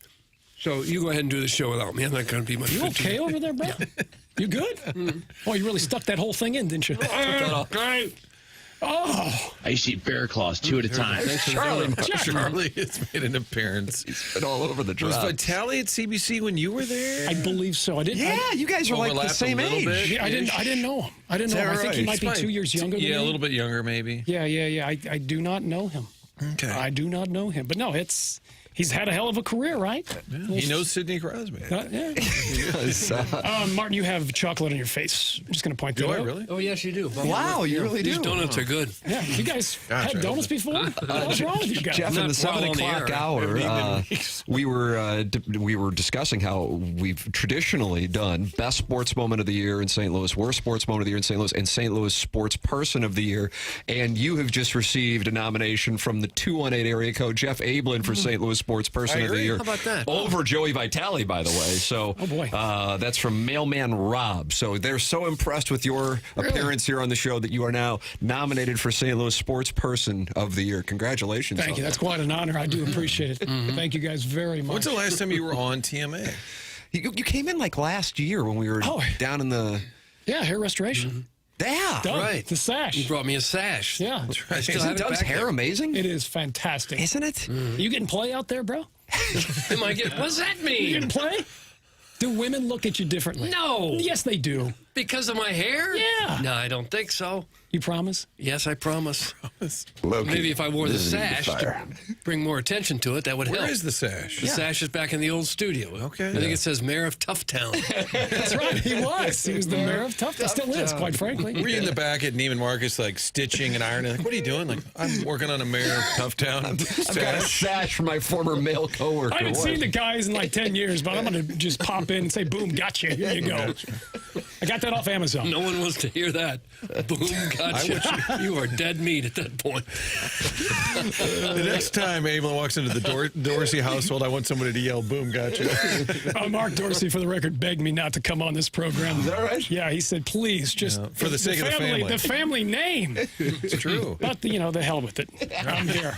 I'm here. It's too late now. It's too late now. We're here. We got you. Boom. Oh, God. What was the best story you covered in St. Louis? Oh. You were around for the 2011 World Series. Yeah, Freeze was awesome. Yeah, that was good. That's got to be it. Yeah. How can anything be better than that? But maybe you got something. Hell, I don't know. Well, I will say this: one of the most memorable ones. Training camp. You can only do so many stories on the third string left tackle, whatever the case may be. And when, I think Doug and I were out there together. But anyway, so it's hot as hell, and we're out there. It's midway through training camp. You're trying to find a story to do something. Savard's like, hey, just get something for 6, and we could tweak it for 10. No problem. And so anyway, we're out there. And out of nowhere, you hear okay, and out of nowhere, there's a giant ice cream truck that just bursts onto the field, going 120 miles an hour right past the players. And if you don't recall, in Ace Ventura, where Jim Carrey just swings the car around and says, like a glove. But anyway, so that's what it was. This giant ice cream truck comes out of nowhere in the middle of training camp, stops, and all the players rush this ice cream truck, and they're throwing out ice cream to the players, and the players are high-fiving. So Steve Spagnuolo, it would have been great if Belichick would have been like, oh, that's a genius move. God, what a great move to have somebody come out. Lighten the mood for the fellas, have a snack. And it's a damn ice cream truck just coming out of nowhere. And, we're thinking, what in the hell? This guy's got the worst record in the NFL, 15-57 or whatever the hell it was. One of the 4 pillars was ice cream trucks. Yeah. And so Savard's texting. He's like, hey, man, you got anything? I go, yeah, Steve, I think I'm going to switch it up on you. He goes, what's up? I said, Spags brought out an ice cream truck for the players, and we're going to go with that one. And it was just awful. Just one of those things that I'll never forget. Not trying to improve anything, but, hey, you know what? I'm going to throw out the ice cream truck. And that was one of the most... became your story. Yeah. You made it sound like an errant vehicle was on the loose. It was invited by the team. We have no idea where it came from. Did you ever cover the team in Macomb, or were the hotel accommodations not good enough for you? Spring training princess. I like that. Spring training princess. No Macomb. But I'd have to say the Freeze one was pretty cool. Were you in the building? Because Doug was outside doing a live shot while David Freeze was the doing what he did. the playoff princess said, I'll go inside while you do the live shot. Probably, yeah. Actually, guys, this is going to surprise you. I was actually back in the control room documenting. Logging the moment. Logging. Yeah, Doug was out there. I was in the studio. And I think Feldman was actually out covering. The greatest thing about Dave's home run was I left for Cancun at about 6 hours later. So when that ball went over the fence, I said, cool, I'm out. I got to catch a flight. Wow. So we're in St. Louis for Game 7 of the World Series. Yep. What a commitment to his craft. Probably doing more swinging. So maybe that's why. Maybe that's why they didn't re-up, because I don't think McLaughlin knew it, and so yeah, that was probably one of the But no, that from late October, late August, I had booked my hotel and airfare and everything down there in Cancun for my cousin's wedding. I said, these guys are 10 and a half out late August, no worries, and then they just kept coming back and back and back. And Doug, you were in Houston, I believe, when they clinched. Mm-hmm. Yeah. And so when they took on, I believe, it was Philadelphia. Yeah. I remember asking Lance Berkman, I said, hey, listen, how much gas is left in the tank? I said, you guys, it's a historic run. It's never been done before. How much gas is left? And I remember him saying, he goes, I think we got something here. And wow. Lo and behold, there we go. Yep. So you sort of started the run for the Cardinals by asking gas in the tank. I think you gas in the tank. Yeah. I covered the rally squirrel, did a little live hit about that. That was impressive. Yeah. I've said this before, and it's a compliment, but I think you and Rich Gould both would have been great game show hosts. And in all sincerity, I think you would have been outstanding with your personality. Yeah, the energy, brother. Energy. Yeah. And you could have gone a little bit Richard Dawson. You would have kissed a few of the gals, I think. Oh. Up and down the dais. It's not too late, you know. It's not too late. It's not. You look, your youthful looks, you could get into the Seacrest entertainment realm. Like to have his paycheck. Doug, eat that donut, you beautiful, manly man. That's from the Tunneling Gerbil. I just did. The donut's gone, folks. Doug, do you like a chocolate Long John or vanilla? Not chocolate. I don't eat a lot of donuts. But when you bring them in on a silver platter like this and you got that cinnamon twist, you know, I'll eat that. Yeah, that was gone in no time. Yeah. This is great to see in the YouTube chat. We noted Erin in St. Chuck. She has her nipples pierced. And Stephen Mack. Doug, do you know Stephen Mack? I don't think so. Maybe I do. He says, Aaron's style question, can you talk my wife into nipple piercings? I'm asking for myself. And she says, Mac, I'd imagine it's a hard sell. She doesn't want them. They're fun, and the piercing proper didn't hurt from me own self. No. Appreciate it, Aaron. We're done with kids, and I think they're cool. I'll surprise her with an appointment and see how it plays out. God, one could easily argue there are adults who like with breath. His family in there? That's correct.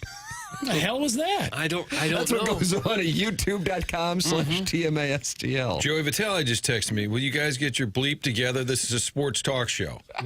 Is that a pot kettle coming from him? Well, I'm currently conducting my own investigation. Jeff had his in Albany, Georgia. I have mine in Kirkwood, Missouri. And I texted my wife and said, Joey Vitali alleging you asked him to help you with your zipper on your dress. She wrote back, it was a jumpsuit with exclamation points. And I said, that's not what I asked. I said, is it true? And she sent back an emoji with an eyebrow raised, kind of like The Rock. And she said, it was the last 2 inches at the top by my neck. And another lady did it, but we joked with him as he walked by since he was the only one over by the bathroom. Oh, God, I've been cucked. Yep. How do you know it's freaky?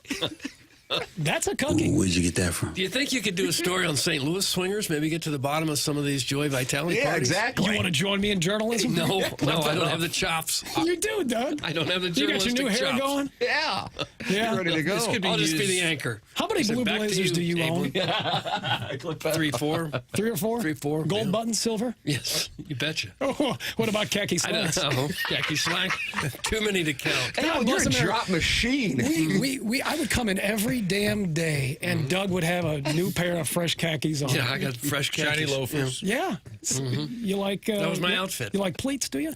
I don't care for pleats. Clip that off. There was a time when pleats were big, not so much anymore. Now it's a flat What fat. era was you this? should know this. Since you're a fashionista, Neiman Marcus, what era was the era of the pleats? Oh, pleats are blue. Are they back? I feel like at Busch Stadium, back fat is all the rage. I'm on one of Doug's giggle things. Even you are the drop of the week. Where am I? What the hell were we talking about? Pleats. Back fat? Back fat? Khaki pants. Oh. Slacks. Slacks. Britches. I know, pleats are coming back. They are, Doug. See? Yeah, okay. I got some in the back of the closet there. I'll pull them out. You should. Get them into the rotation. Bring them up, we'll alter them for you. Don't tell me what to do. Oh, Jesus. I've known Jeff since we were kids in Oakville. Always a great guy. That's from Danny Kinzel. And you can use my real name if you want to. Yeah. He goes by War Gerbil, but his name's Dan Kinzel. No, okay. You grew up in Oakville? Yep. So you got a lot of South County on you? On me and in me. I do. Oakville, shout out. We used to get, I was very good friends with Phil Maroon. Pat's brother. Oh, yeah. We used to get that kid in headlocks. You used to get Pat in headlocks? Yeah, well, he was much younger than You us. toughed around Oakville quite a bit. Try that now. Yeah, try it. I was going to say, now it's like, oh, my God, yeah, you're kind of big, bro. All right, one final segment here with Jeff Abland, kind enough to join us here. It's TMA, and Brown & Crouppen is the presenting sponsor of the program. They got an easy-to-remember number, 314-222-2222, or you can go online at brownandcrouppen.com. We had Terry Crouppen in with us, kind enough to come in with us on Tuesday, on Christmas Eve.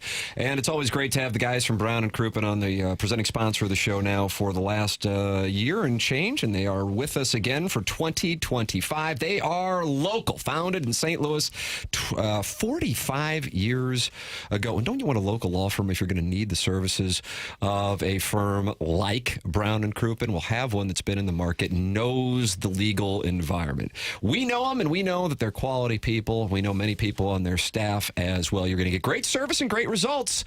They're a strong voice and advocate for their clients, and they are local. 314-222-2222, or go to brownandcrouppen.com and make sure you let them know that you heard about them on TMA. Remember, the choice of a lawyer is an important decision and should not be based solely on advertising. Past results are no guarantee of future results, and every case is different and must be judged on its own accord. You are listening to The Morning After on 101 ESPN, presented to you by Brown & Crouppen.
This is Chairman Kurt with another SportsCenter update brought to you by Johnny Londoff. Johnny Londoff Chevrolet and Johnny Londoff Autoplex. If you missed the Game Above Sports Bowl last night, you missed a great one as Toledo beats Pittsburgh 48-46 in a bowl record 6 overtimes. This has been another SportsCenter update driven by Johnny Londoff Chevrolet and Johnny Londoff Autoplex. See them at londoff.com. Chevy, together we drive. Are you kidding me?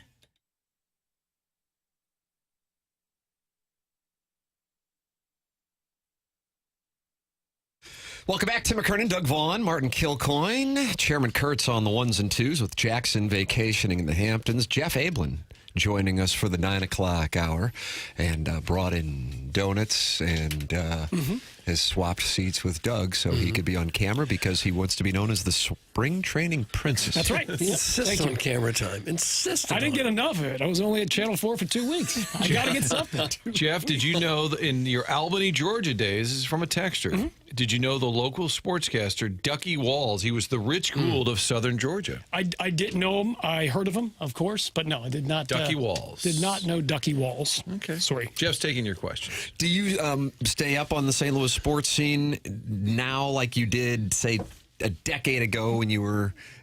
You do because you get to know the people because they come in and need your services at Neiman Marcus. Yeah, I mean, I do. I don't follow sports as much as I used to. But I mean, you know who people are. Because of your clients. Yeah, and it's interesting. Like a lot of the, and every sports team will spend differently. You know, like hockey guys aren't out there, you know, spending a bunch. The NFL guys were spending a lot.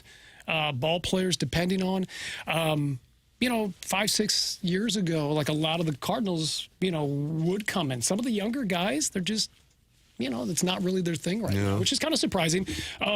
You know, a guy like Harrison Bader, certainly, you know, love fashion. His outfits were a little out there, but that's his style. That's, you know, that's his swag. That's what he's about. So, but yeah, I mean, now a lot of the younger guys, I mean, you're not going to see, you know, you wouldn't have seen Paul Goldschmidt just come in and drop a bag or whatever. So you're going to start. Do you have a problem with that, Doug? What does that even mean? What does that even mean? Drop a bag. I noticed there's spots sometimes where I think Doug might not, and I wanted to make sure that he was fine with it. It sounded like he was running drugs or something. He dropped off a bag here. What are you accusing Paul Goldschmidt of? You said it, not me. You questioned it. I assume he'd come here and he'd say, "How's your inseam, fella?" Something like that. Oh, God. No, I don't question gentlemen's inseams. Okay. I mean, I guess I have to sometimes. Absolutely. Does the client listen to you? They're spending thousands of dollars. Do they take your advice or they say, hey, do what I told you. I want this, okay? You go back and sew it together. I'm not a seamstress. Why? I'm not a tailor. I understand. I mean, what do you think I do over there? I understand you're not. Jesus. Can you sew it all? No, I can't sew. What about you? A little bit. I can get a button back on a shirt. You couldn't get a button on a shirt. I've absolutely done it 100 times. Promise? Sure. No. It's easy. It's not easy to sew a button. Yes, it is. You really think so? Yes. Your generation can't do nothing. Oh, Jesus. Now, what the hell were we talking about? I was asking if the client... God, we get so distracted on this show. Well, we just snort up Ritalin all morning. Jesus. Okay, go ahead. If the client is paying you all this money for an outfit, do they listen to your input? If you say, oh, don't buy that, that looks terrible. Yes. Okay, so they do listen. Yeah, I mean, that's what it's about. I mean, I always tell people, when it seems whatever, and I know the audience will love this, but when you dress somebody, your reputation's out there. So you don't want them to say, God, you see Kilcoyne on the news last night? He looks like hell. Like, his shirt's terrible. I'm going to wear a blazer. I'm going to put Abland's name, like a name tag on. Hello, my name is Jeff. The credits at the end of the newscast. Fashions by Jeff Abland. Yes, you guys could do that. But no, yeah, I mean, that's what you want. You start out, you know, you let the client feel him or herself out, and then you jump in and kind of take control and take over. And like Doug, I know Doug's proportions. You're a 33 on the waist or a 32? That's right. That's exactly right. Wow. Yeah. Look at that. How's my inseam guy? Well, drop him and I'll tell you. Okay, that's enough. Bill. I really didn't expect to come on this show and talk like this. It's just something about this building. KG, it's just something about this building. Can't help it. Well, I have never seen this side of you, Doug. Mr. Big Cream says, I saw Lewis Hamilton shopping at Nordstrom West County last week. Is that possible? The great race car driver, Lewis Hamilton, at Nordstrom West County. Martin, you cited him, Mr. Big Cream, as a source earlier. He's breaking a lot of stories here. Clearly.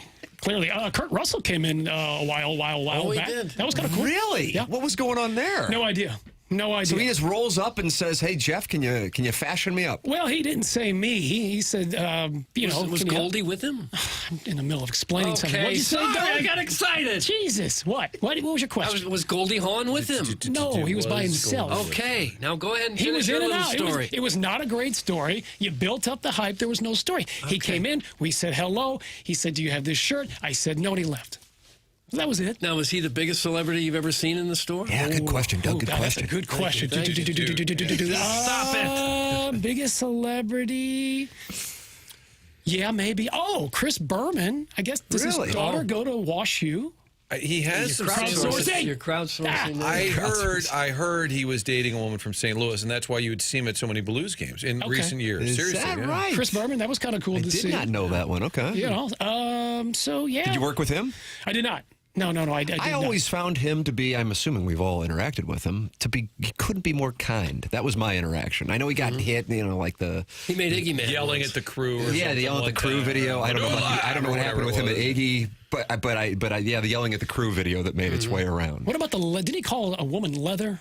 That's an allegation from a cocktail lounge in Scottsdale. Sorry, I'm not used to this stuff anymore. Allegedly. Thank you. Just throw it out there, whether it's true or not. It's fine. You really were married to journalism for how long? Oh, gosh. Yeah, I would say Berman was cool, but Kurt Russell was probably the biggest one. What would Berman say when he came in? I feel you were great. I want to put on a coat on my back. You know, something like, would he do material when he came in the room? I like Charlie, definitely. 100%. Yep. 100%. But no, the Kurt Russell thing was cool, just because you just don't see, Hollywood people showing up to say. Did he buy much? Doug, Tim, I swear to God, I had this conversation. He didn't buy anything. Oh. And I was gone. I was so upset by the Goldie Hawn. Doug's in the early stages, Golden Pond. Yeah. Doug, why don't you come thinking by? about Goldie Hawn. Why don't you come by? It's a little out of my price range, no, guy. It's not. Oh, gosh, it is. If they had a food, can they add a food court over there? They don't have one. Yeah, they look at a food court. There's no way. A food court at Plaza Frontenac? What do you think? It'll have like a Cardwell's in it. I mean, really? What would they put in there? I don't know. Maybe a Chick-fil-A? No. That's a hit anyway. How about an Auntie Anne's, Doug? Yeah. Well, the movie theater's going away, right? God, and that's the food court? They took the popcorn out. Oh. The texters, the listeners, the best popcorn, unequivocally, is the popcorn at Frontenac. Really? 100%.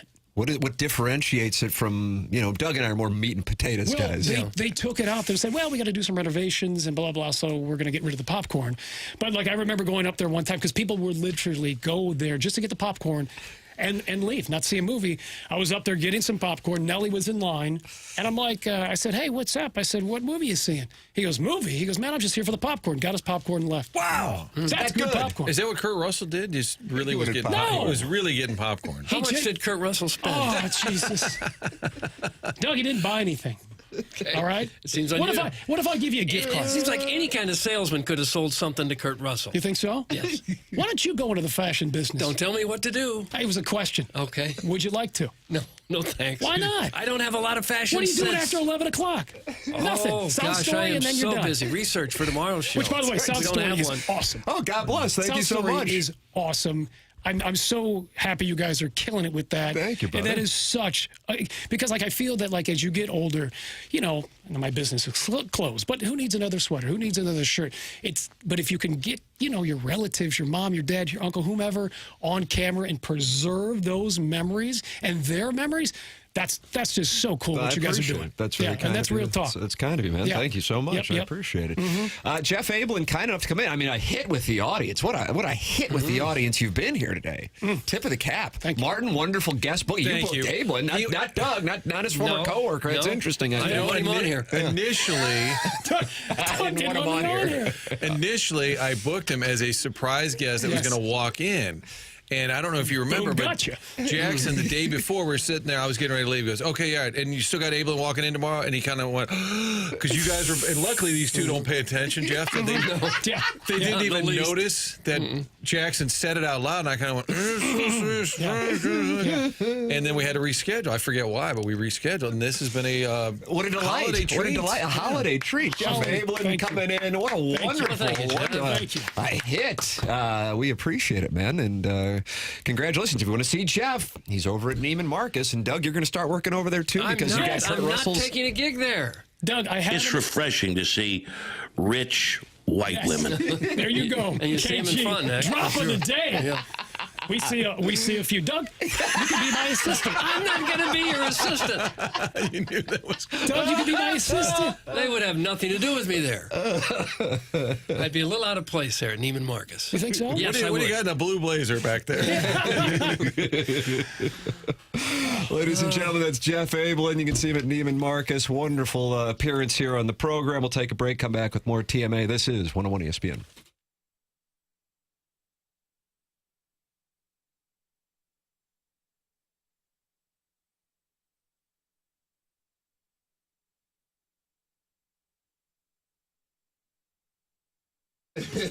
True story.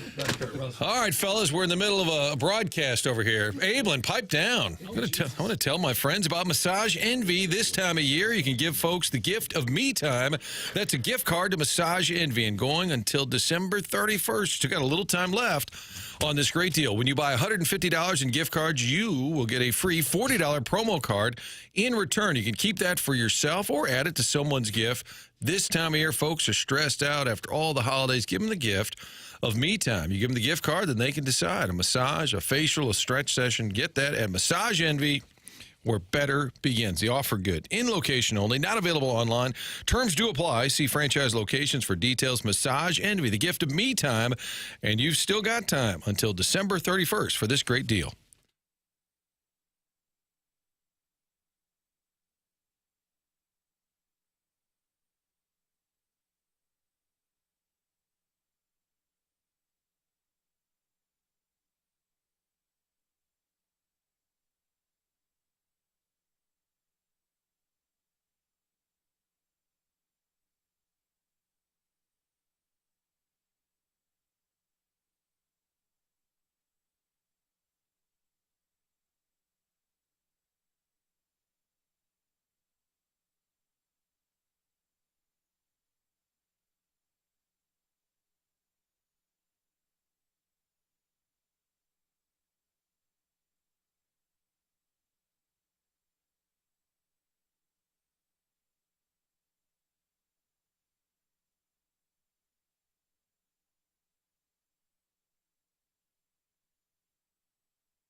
Well, Doug.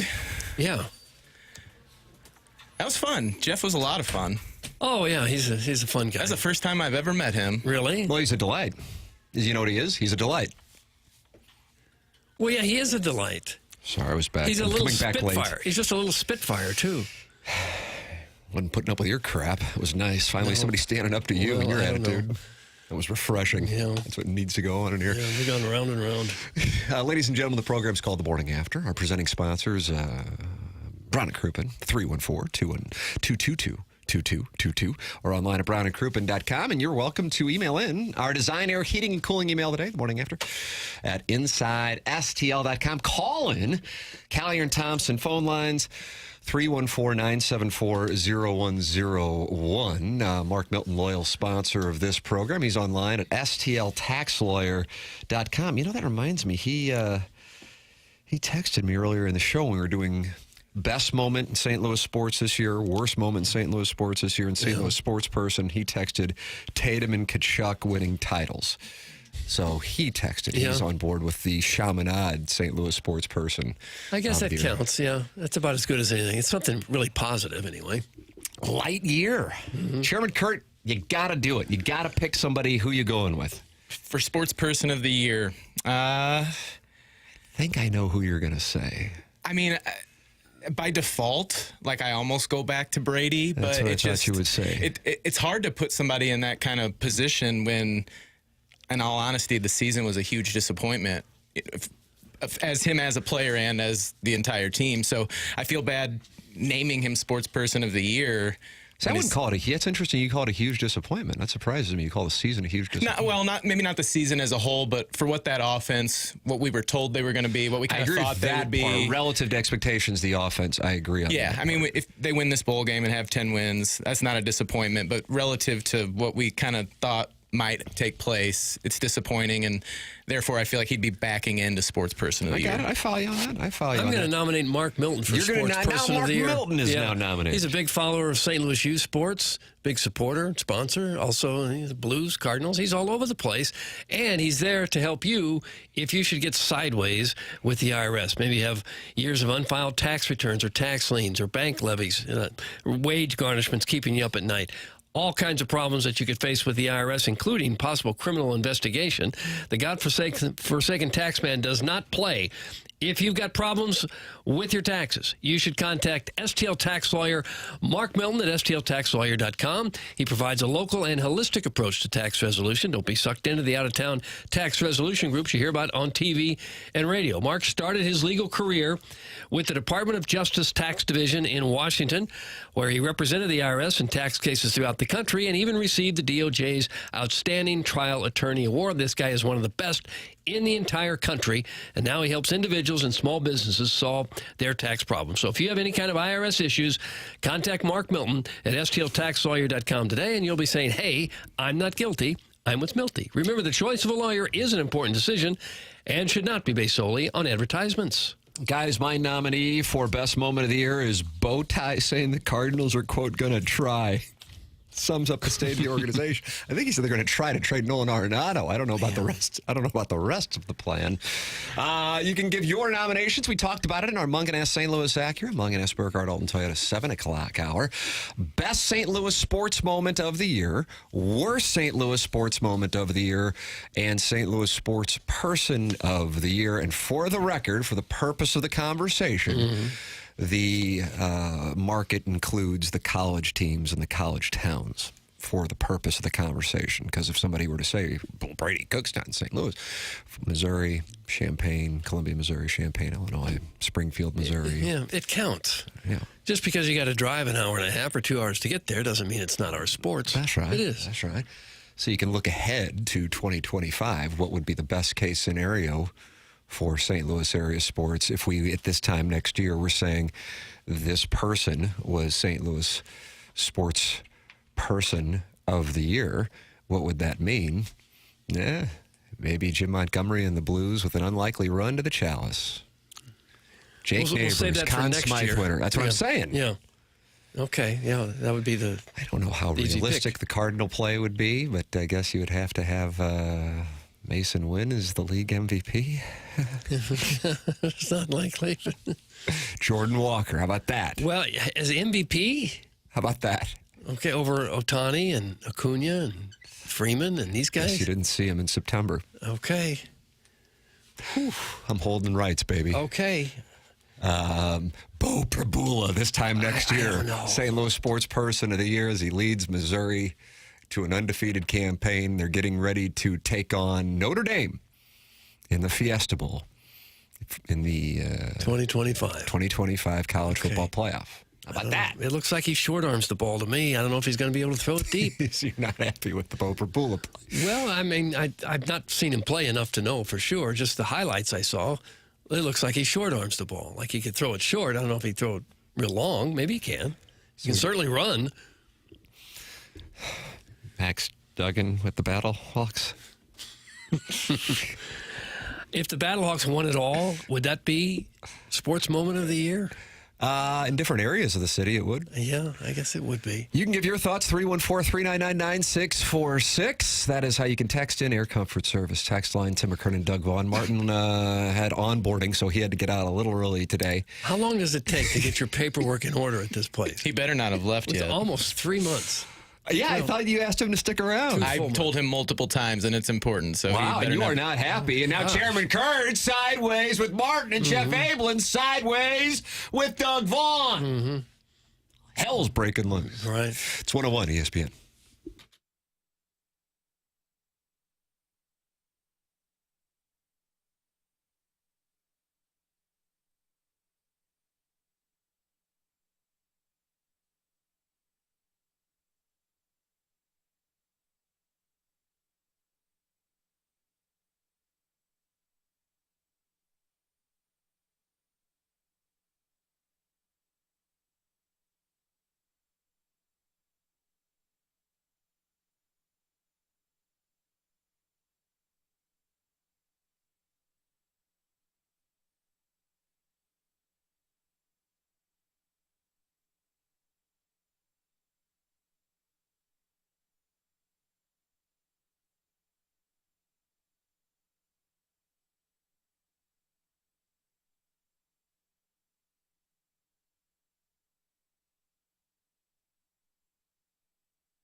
Back to TMA. Gabe DeArmond brought to you by James Carlton every Monday and Friday here on TMA. And we welcome the Colonel to the Collier and Thompson phone lines on 101 ESPN and YouTube.com/TMA STL, plus our Schaefer Door Company TMA STL app. Morning, Colonel. What's going on? Hey, Martin was leading an investigation earlier this morning. Okay. TMA source Mr. Big Cream, we only have the biggest and best sources on this show, had told him that James Franklin is getting back into football. Is that accurate? I have no idea. I guess, maybe. I don't know. In what regard? I don't know. Like Martin said he said James Franklin tweeted it out. Is that what he was saying, Chairman? Yeah. It's from what Martin said, it sounds like he was planning on making a comeback at the age of 33 to go be a Mountaineer. Yeah, as a player. Can that even be legal? In college? Yeah. I mean, why not? There's no rules. There doesn't seem to be. That's what I said. Because you can do whatever you want now. All right, Diego Pavia sued for the right to for every American to play college football in perpetuity. Yeah, so if Chase Daniel's interested, maybe he can come back, and Bo Prabula and him will have a nice little battle. Yeah, it's like necessary roughness. Scott Bakula is going to come back that's right. lead the Armadillos. Friend of the show, Sinbad, and Kathy Ireland also on that team, Doug. Colonel, the topic here on the program in St. Louis, in Kansas City, you have easy answers to this question. Best St. Louis sports moment. I'm not asking you this because I know you're not monitoring the Cardinals and Blues or Battlehawks for that matter, but you really should get on board. Worst St. Louis sports moment, and then St. Louis Sports Person of the Year. And I think the most votes we've gotten, which kind of speaks to the caliber of our St. Louis sports calendar in 2024, which we're well aware is much different than 250 miles to the west, with really both the Chiefs and the Royals, for that matter, is Brady Cook. And it's not like people are like, well, of course it's Brady Cook, but they're like, yeah, I guess it's got to be Brady Cook. And then for best sports moment, we got a couple of different ones with Brady Cook, whether it be Cook to Burden, again, isolating it before the comeback taking place on South Carolina's part, or Brady Cook, the hospital game against Auburn. Yeah, I like the hospital game. I would think that would be the Mizzou moment of 2024. Yeah. I'm honestly a little surprised at Brady Cook I mean, he had a okay 2024, I guess. Well, it kind of speaks to the caliber of the sports calendar on this side of the state. Yeah, I guess. I mean, like you said, I'm not following every step of it. I mean, kind of really with Missouri too, right? That the basketball was not great. The football was decent. You know, I mean, I guess this wouldn't relate to St. Louis, but if I was going Mizzou moment of 2024, it kind of has to be the win over KU, doesn't it? Yeah, we did get some votes for the win over KU. That's true. Yeah. So, yeah, I guess. I don't know. I was thinking, like, Luther Burden didn't have a huge 2024. You know, Cody was obviously gone, so yeah, I don't know. I guess Brady Cook's is as good as anybody. The Chiefs have had some big moments, obviously, but we don't count that here. A lot of people do. Yeah. Nor should you, really. I mean, I don't know why you would. Good for you for saying it. I mean, what Mahomes would be Kansas City Sports Person of the Year for 6 years running, I would imagine. Eternity. I mean, yeah. However long, until James Franklin's done playing college football, that's how long Patrick Mahomes. You see, that's just tying it all in. Yeah, nice callback there, Colonel. Any news with regard to this coming Monday's festivities whatsoever? Anything you're looking for? Anything of note? Not really. I mean, I think, we know most of the guys who aren't going to be playing in the game, guys who have transferred, guys who are going pro. Chuck Hicks is not playing the final game of his 7th season of college football. Nice. He had tweeted out it was to spend, the holidays with his family. He has a wife and kid. And like I said, I think he's 25 years old, maybe 24, 25 years old. So that's not a shock. Other than that, I mean, I don't know, first team to 20 probably wins, I would guess, in Nashville, because you're talking about two fairly limited offensive teams who have become much more limited with the attrition of bowl season. Is Cook playing? He's playing, isn't he? Oh, yeah. Yeah, he'll play. But, no Burden, no Armand Mimbo, no Connor Tollison, no Brad Norfleet, who had shoulder surgery. So no Mookie Cooper, who's been out. It's a fairly limited roster. What do you know about Bo Prabula? It's kind of hard to say. Prabula. Yeah. Yeah. Not a ton, honestly. I mean, we've seen him a little bit. He's got some, had some packages at Penn State, some playing time in relief of Drew Aller. A very, you can make whatever you want of the addition.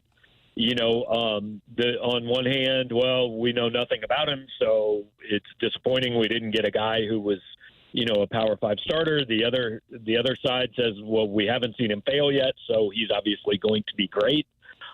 Next season relies very much on what he is, and I'm going to guess he wins the starting job. I suppose it's not impossible that Sam Horn would beat him out in spring football and fall camp. I would think that would be a little bit of a surprise if that happens, but next year is very much reliant on, hey, what is this guy, right? Did Eli get it right at quarterback after a few years of maybe not necessarily getting it right out of the transfer portal or out of high school recruits? So we'll see, but I think quarterback and offensive line very much will determine what we're talking about 12 months from now.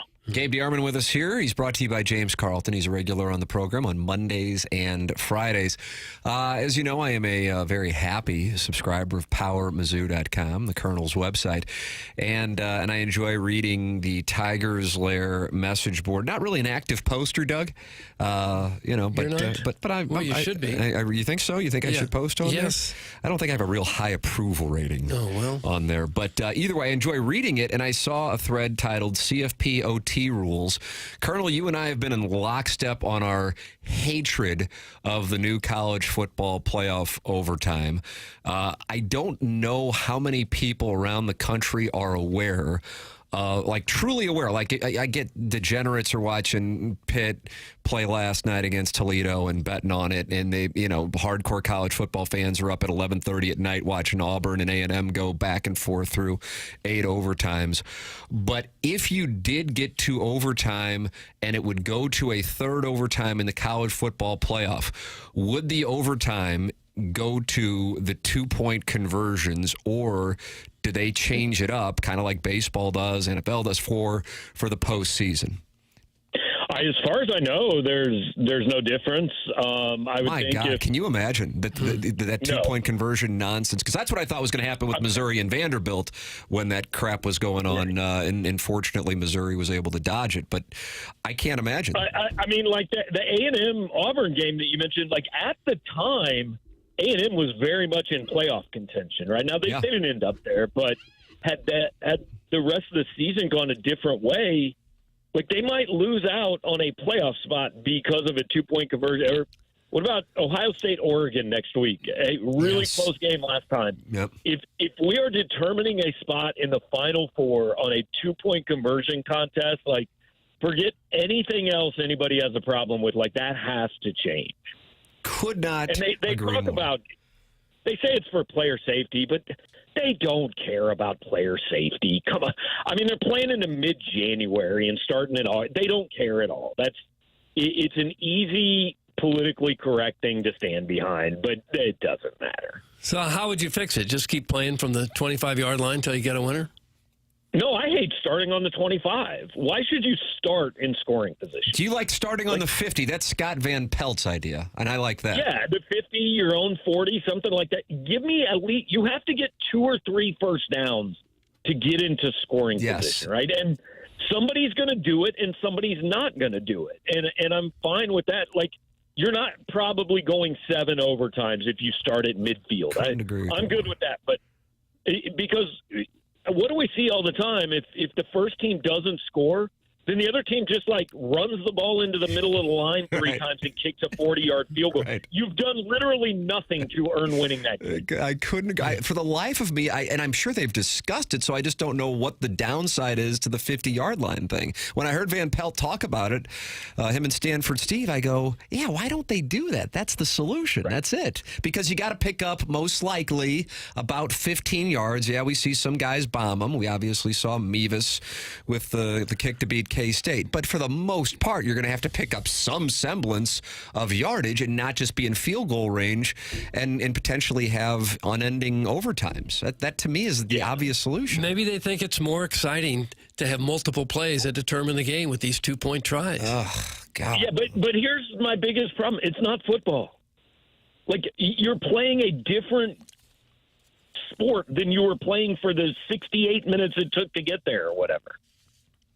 It doesn't make sense. Yeah, and so it'll be the highlight of the country's conversation on January 2nd if one of those games ends with the 2-point conversion back and forth. And again, because I think the majority of fans, casual college football fans, have no idea that is actually how games are determined if it goes past 2 overtimes. And I think all hell will break loose. Mr. Sider says, I remember Tim saying cats and dogs in reference to the 2-point conversion playoff at the beginning of the year. Yeah, I just remember sitting there, and I think I was probably following you on Twitter from the stands at Faurot Field, Gabe, when Missouri and Vanderbilt were playing, and I think you might have said, hey, I don't know if people know this, but if Vanderbilt kicks his field goal, this thing will become a 2-point conversion contest. And I'm going, oh my God, that's right. I forgot about that. Imagine if a college football playoff game comes down to that, and there's no reason to think that it's not at least a healthy possibility. So hopefully, in a way, it happens, and then it leads to the end of it. And I would love to see the 50-yard line thing. I don't know. It, to me, strikes me as a solution. What do you think of the NFL's current one? Because as a Chiefs fan, you actually get to be emotionally invested in this, and you've experienced it. So, I like that both teams get a chance to have the ball. I don't like that it's a different rule in the playoffs than it is in the regular season. I don't really understand that. Like in the regular season, if you get the ball first and you score a touchdown, the game's over. But I think that's not true in the playoffs. I think, if you score a touchdown, the other team still gets the ball. I don't really understand why getting into the playoffs is a different set of rules than once you are in the playoffs. But at least it's football, and both teams have a chance to have the ball. And, that changed after the Chiefs-Bills game, actually, a few years ago, which it was interesting that people were very angry. Both teams did not get the ball then. They were significantly less angry 3 years before when Tom Brady got the ball and Patrick Mahomes didn't. But whatever. Colonel's crying conspiracies. He is. One of the crazy things about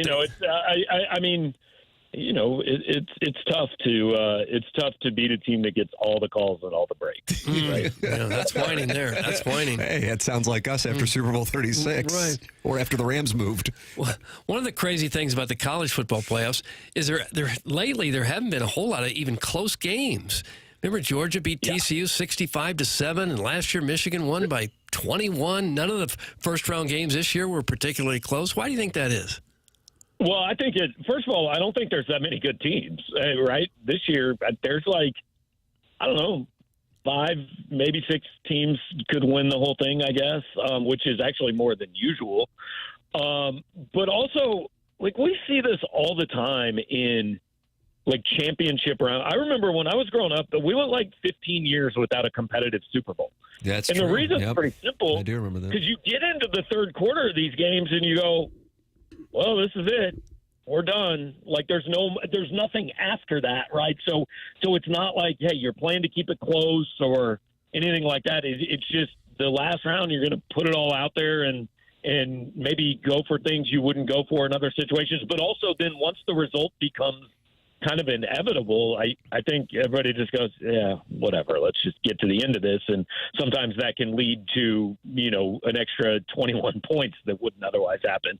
But yeah, it was bad for the first round, but I would think we'll get at least a couple of good games. I think Oregon, Ohio State should be really good. I think Boise, Penn State has a chance to be pretty good. I agree with you. Me and you were in the minority on that one. People think that's going to be a blowout, and it is a big spread, so I understand it. I'm intrigued to see how Boise fares in that one. Boise hung with Oregon at the beginning of the year, and there's no reason to think Notre Dame, Georgia, especially with Georgia's backup quarterback, can't be a good game. So let's kind of see what this week is like before we just decide to blow up the entire playoff system. Yeah. Hey, Colonel, you've gotten a chance to see so many Super Bowls and Mahomes runs. I'm curious because we do have a lot of Chiefs fans here, for better or for worse. It's certainly a big thing on this side of the state now. It's like you can tell when you got a team that you got something. You can tell when they're kind of fraudulent. I bet we both kind of knew after the A&M game that okay, that isn't what a championship team does. So what the Chiefs do you watch the Chiefs and go, Yeah, this one probably isn't it. Or you going, hey, man, now they've actually beaten a team that's a playoff team by a decent margin. I think that this team actually can probably do what they've been doing here the last number of years and go on one of their standard runs into the Super Bowl. Yeah, no, a month ago I would have said I don't really see how this team's good enough to win the Super Bowl, but now they're getting healthy. They're playing pretty well. They've got 3 weeks off, and they've kind of become that. It's what everybody used to say about Brady, right? I would never bet against him in the playoffs. Yeah. I don't really care what he did all season long. Like, you have to go beat that guy in a January game, and that's what Mahomes is at this point. Like, until Josh Allen or Lamar Jackson does it, it's kind of hard to see it happening. It will have to go through Arrowhead Stadium no matter what.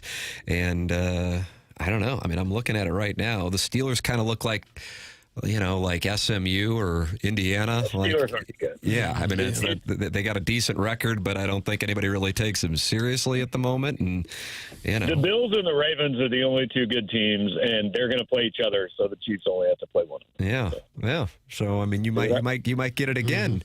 Do you feel like Kansas City fans are getting spoiled? Because I do think that happened on this side of the state. It is going on over there. Oh, completely, Really? and has been for a couple years at least. Yeah, no question.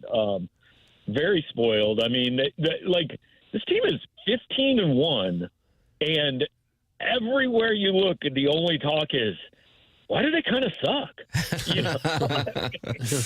No, completely spoiled. But as long as you recognize that, it's okay. It's good to be hated because nobody hates teams that aren't good. That part's true. I really do, because at this point I got no emotional involvement one way or the other. I wish they would have beaten the Bills and we could maybe see some history. Which is needed the loss. Well, I know you're looking at it from a Chiefs fan's lens. I don't have an emotional attachment, so I'd be like, oh, that would give me something to watch. Do you feel like it's inevitable that if they were to get past the Bills/Ravens, that they're playing the Lions, or do you look at another team out there? Eagles? Eagles are beat up. I'm rooting for the Falcons to make a big run. Oh, maybe. the Falcons, Doug. Nice. I'm rooting for the worst possible NFC team to make it. Yeah. Oh, we got quite a little situation. The down Lions would be okay, though, because the Lions would be the only team that, if the Chiefs played them in the Super Bowl, I would be fine with them losing. Because, Detroit... You'd really be fine with the Chiefs losing the Super Bowl? Really? I mean, I would root for the Chiefs, but if they're going to lose one, Detroit fans, they've been through some stuff, man. How about that? Boy, that's when you know you got a lot of Super Bowl championships, when you're fine with losing one. Right. God bless. Well, the Chiefs had several close calls this year, including when the Broncos clanked a field goal there that would have beat them. I suppose that's what people remember is, we're lucky. But it's hard to get lucky and go 15-1. Yeah, no, it was all, there was a blocked field goal. There was a fumbled snap, I think. There was, they've won in some really stupid ways. I've joked with friends that the next way they're gonna win a game on a Hail Mary because the opposing DB gets struck by lightning. Oh, wow, in the middle of the throw. I can't think of any dumber. I mean, I hope he lives, don't get me wrong. Right. But just burned a little bit. Games in as dumb a ways as they can win. I don't think you're going to see much as far as the roster goes for the Broncos game to wrap things up next Sunday, but they will have another week off, and then back at it they go for another run. The Chiefs, an adopted franchise for many in St. Louis, and the Colonels team from birth. Gabe DeArmond with us every Friday here on TMA, brought to you by James Carlton, and on Monday, Missouri and Iowa taking place Monday. Doug, that's a 1:30 kick. Okay. If you're interested in watching the Music City Bowl. Well, Colonel, sure. Thank you so much. Have a wonderful weekend, sir. All right, guys. Thanks for having me. Have a good one. Thank you. It's All right, Gabe thanks, DeArmond, the Gabe. Collier and Thompson phone lines. Doug, we have the Design Air Heating and Cooling email today coming up. Can you tell me about Design Air? Yes, Gabe's takes are so hot, we don't really need this particular room to be warmed up anymore. But if he can't come to your house and warm things up, maybe Seth Goldcamp and his team of technicians can. If you got any kind of problem with your furnace, this is the guy to call. Design Air Heating and Cooling. Have they been around a long time? Yes, they've been around since 1904. This is now a fourth-generation St. Louis business, and you don't hang around that long in a town like St. Louis unless you are doing it right, and you get that great word-of-mouth advertising. People get to know you because you take care of other people. Seth Goldcamp and his team take that reputation very seriously. They will never try to upsell you, never try to fix something that doesn't need fixing or throw a lot of parts you don't need. That's just not how they work, and that's why you can trust them. They're best known for their honesty, and they go way above and beyond the call when they are out to service your furnace. For all your heating and cooling needs, you need to choose Design Air Heating and Cooling. I've had them out to my house several times. Just fantastic people. Their website is designairservice.com. That's designairservice.com. The Design Air Heating and Cooling sponsor the email of the day, which you can participate in by emailing in the morning after at InsideSTL.com. That is coming up. BK and Ferrario at the top of the hour. This is TMA, presented to you by Brown and Crouppen, Munganess, St. Louis Acura, Munganess, Burkhardt, Alton Toyota, 10 o'clock hour.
Welcome back to TMA 101 ESPN. We're way behind on the clock, so Doug, we need to get in, we need to get out, and then we'll come back, and then we'll have that Design Air Heating Cooling email of the day.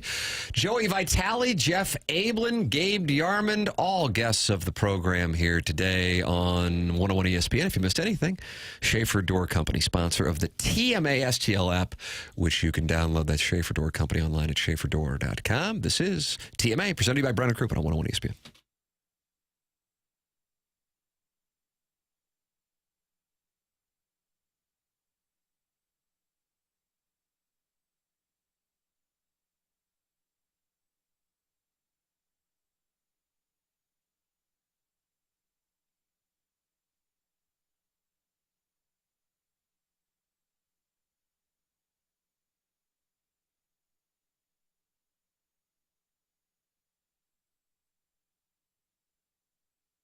This is Tim McKernan to tell you about aesthetic design and build. I went out there and I got a chance to meet Dan and his team with their showroom in Chesterfield Valley and got to see all the different types of custom work that they're capable of doing. The full-on custom decks that they do really separates aesthetic design and build from the competition. But it's not all that they do. They do pergolas, and then if you're looking to shade your covered patio with retractable screens, they can do that for you as well. They really do have answers for it all. You can see it for yourself in their showroom. It's in Chesterfield Valley, or go online at Aesthetic Design and Build. Plus, you can call them at 636-532-5008.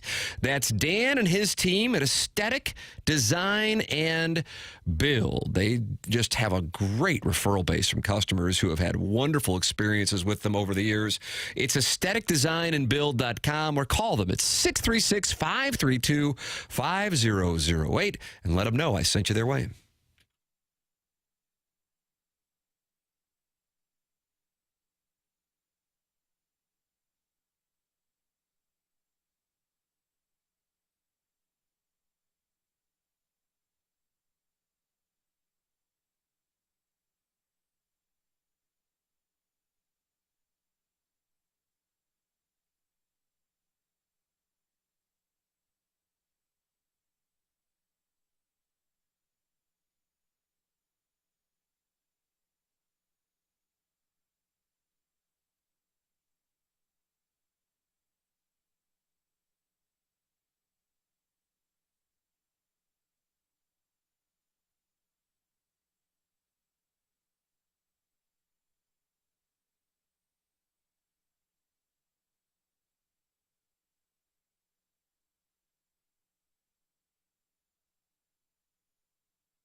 This is Chairman Kurt with another Sports Center update brought to you by Saliga Heating and Cooling. The Blues back on 101 ESPN tonight. Pregame at 6, puck drop at 7. You've got NFL football on 101 ESPN all weekend. Blues again on Sunday against the Sabres. Pregame at 1 o'clock. This has been another Sports Center update brought to you by Saliga Heating and Cooling, an independent American standard and heating and air conditioning dealer.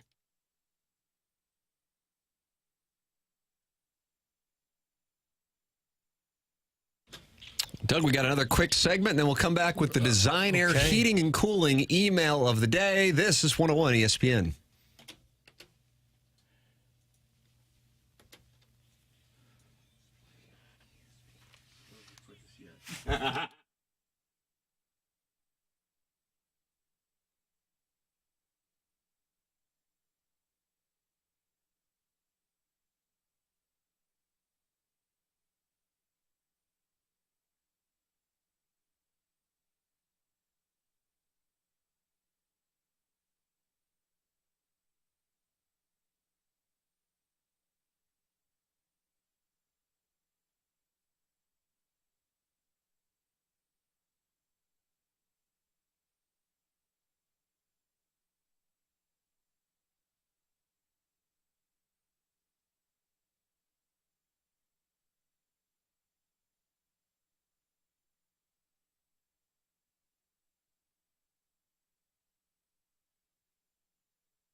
Design Air Heating and Cooling email of the day. Here we go. Okay. All right. Guys, Plops here. I have to say I'm 100% with Doug on this one. Let's have the guy take his clothes off and stand on a stool so we can get a good look at him. That's from Misty Plops. What do you mean he's up with me on that? Misty Plops. Not sure what that meant. You're the one who came in here and said you want this guy to stand up and take his clothes off. Who about who? Misty Plops said it. But who did I say that about? He wouldn't lie. Thank you, Chairman. Yeah, Doug, you're outnumbered on this one. I am listening. You know that thing when your wife makes you go on a double date with a new couple? Inevitably, the girls go to the restroom and you're left alone with a stranger, forced to make awkward small talk. The end of yesterday's show was exactly like that nightmare scenario. Tim was off, Martin left, and KG and Doug had to limp to the finish line all alone. Just two dudes, confused why they've been abandoned, desperately trying to think of something clever to say. When Chairman Kurt finally signed off at the end of yesterday's show, I could hear the pain in his voice as he let out a little defeated sigh at the mere thought of returning for more hitchhiking talk on Friday. But what to my wondering eyes did appear? It was the talented Tim McKernan in his sexy, rugged beard. Doug, is that some kind of... I don't know what this fellow's talking about. Welcome back to the Carport King. We were lost without you, sire. I like that. I like being called sire. I don't care for it.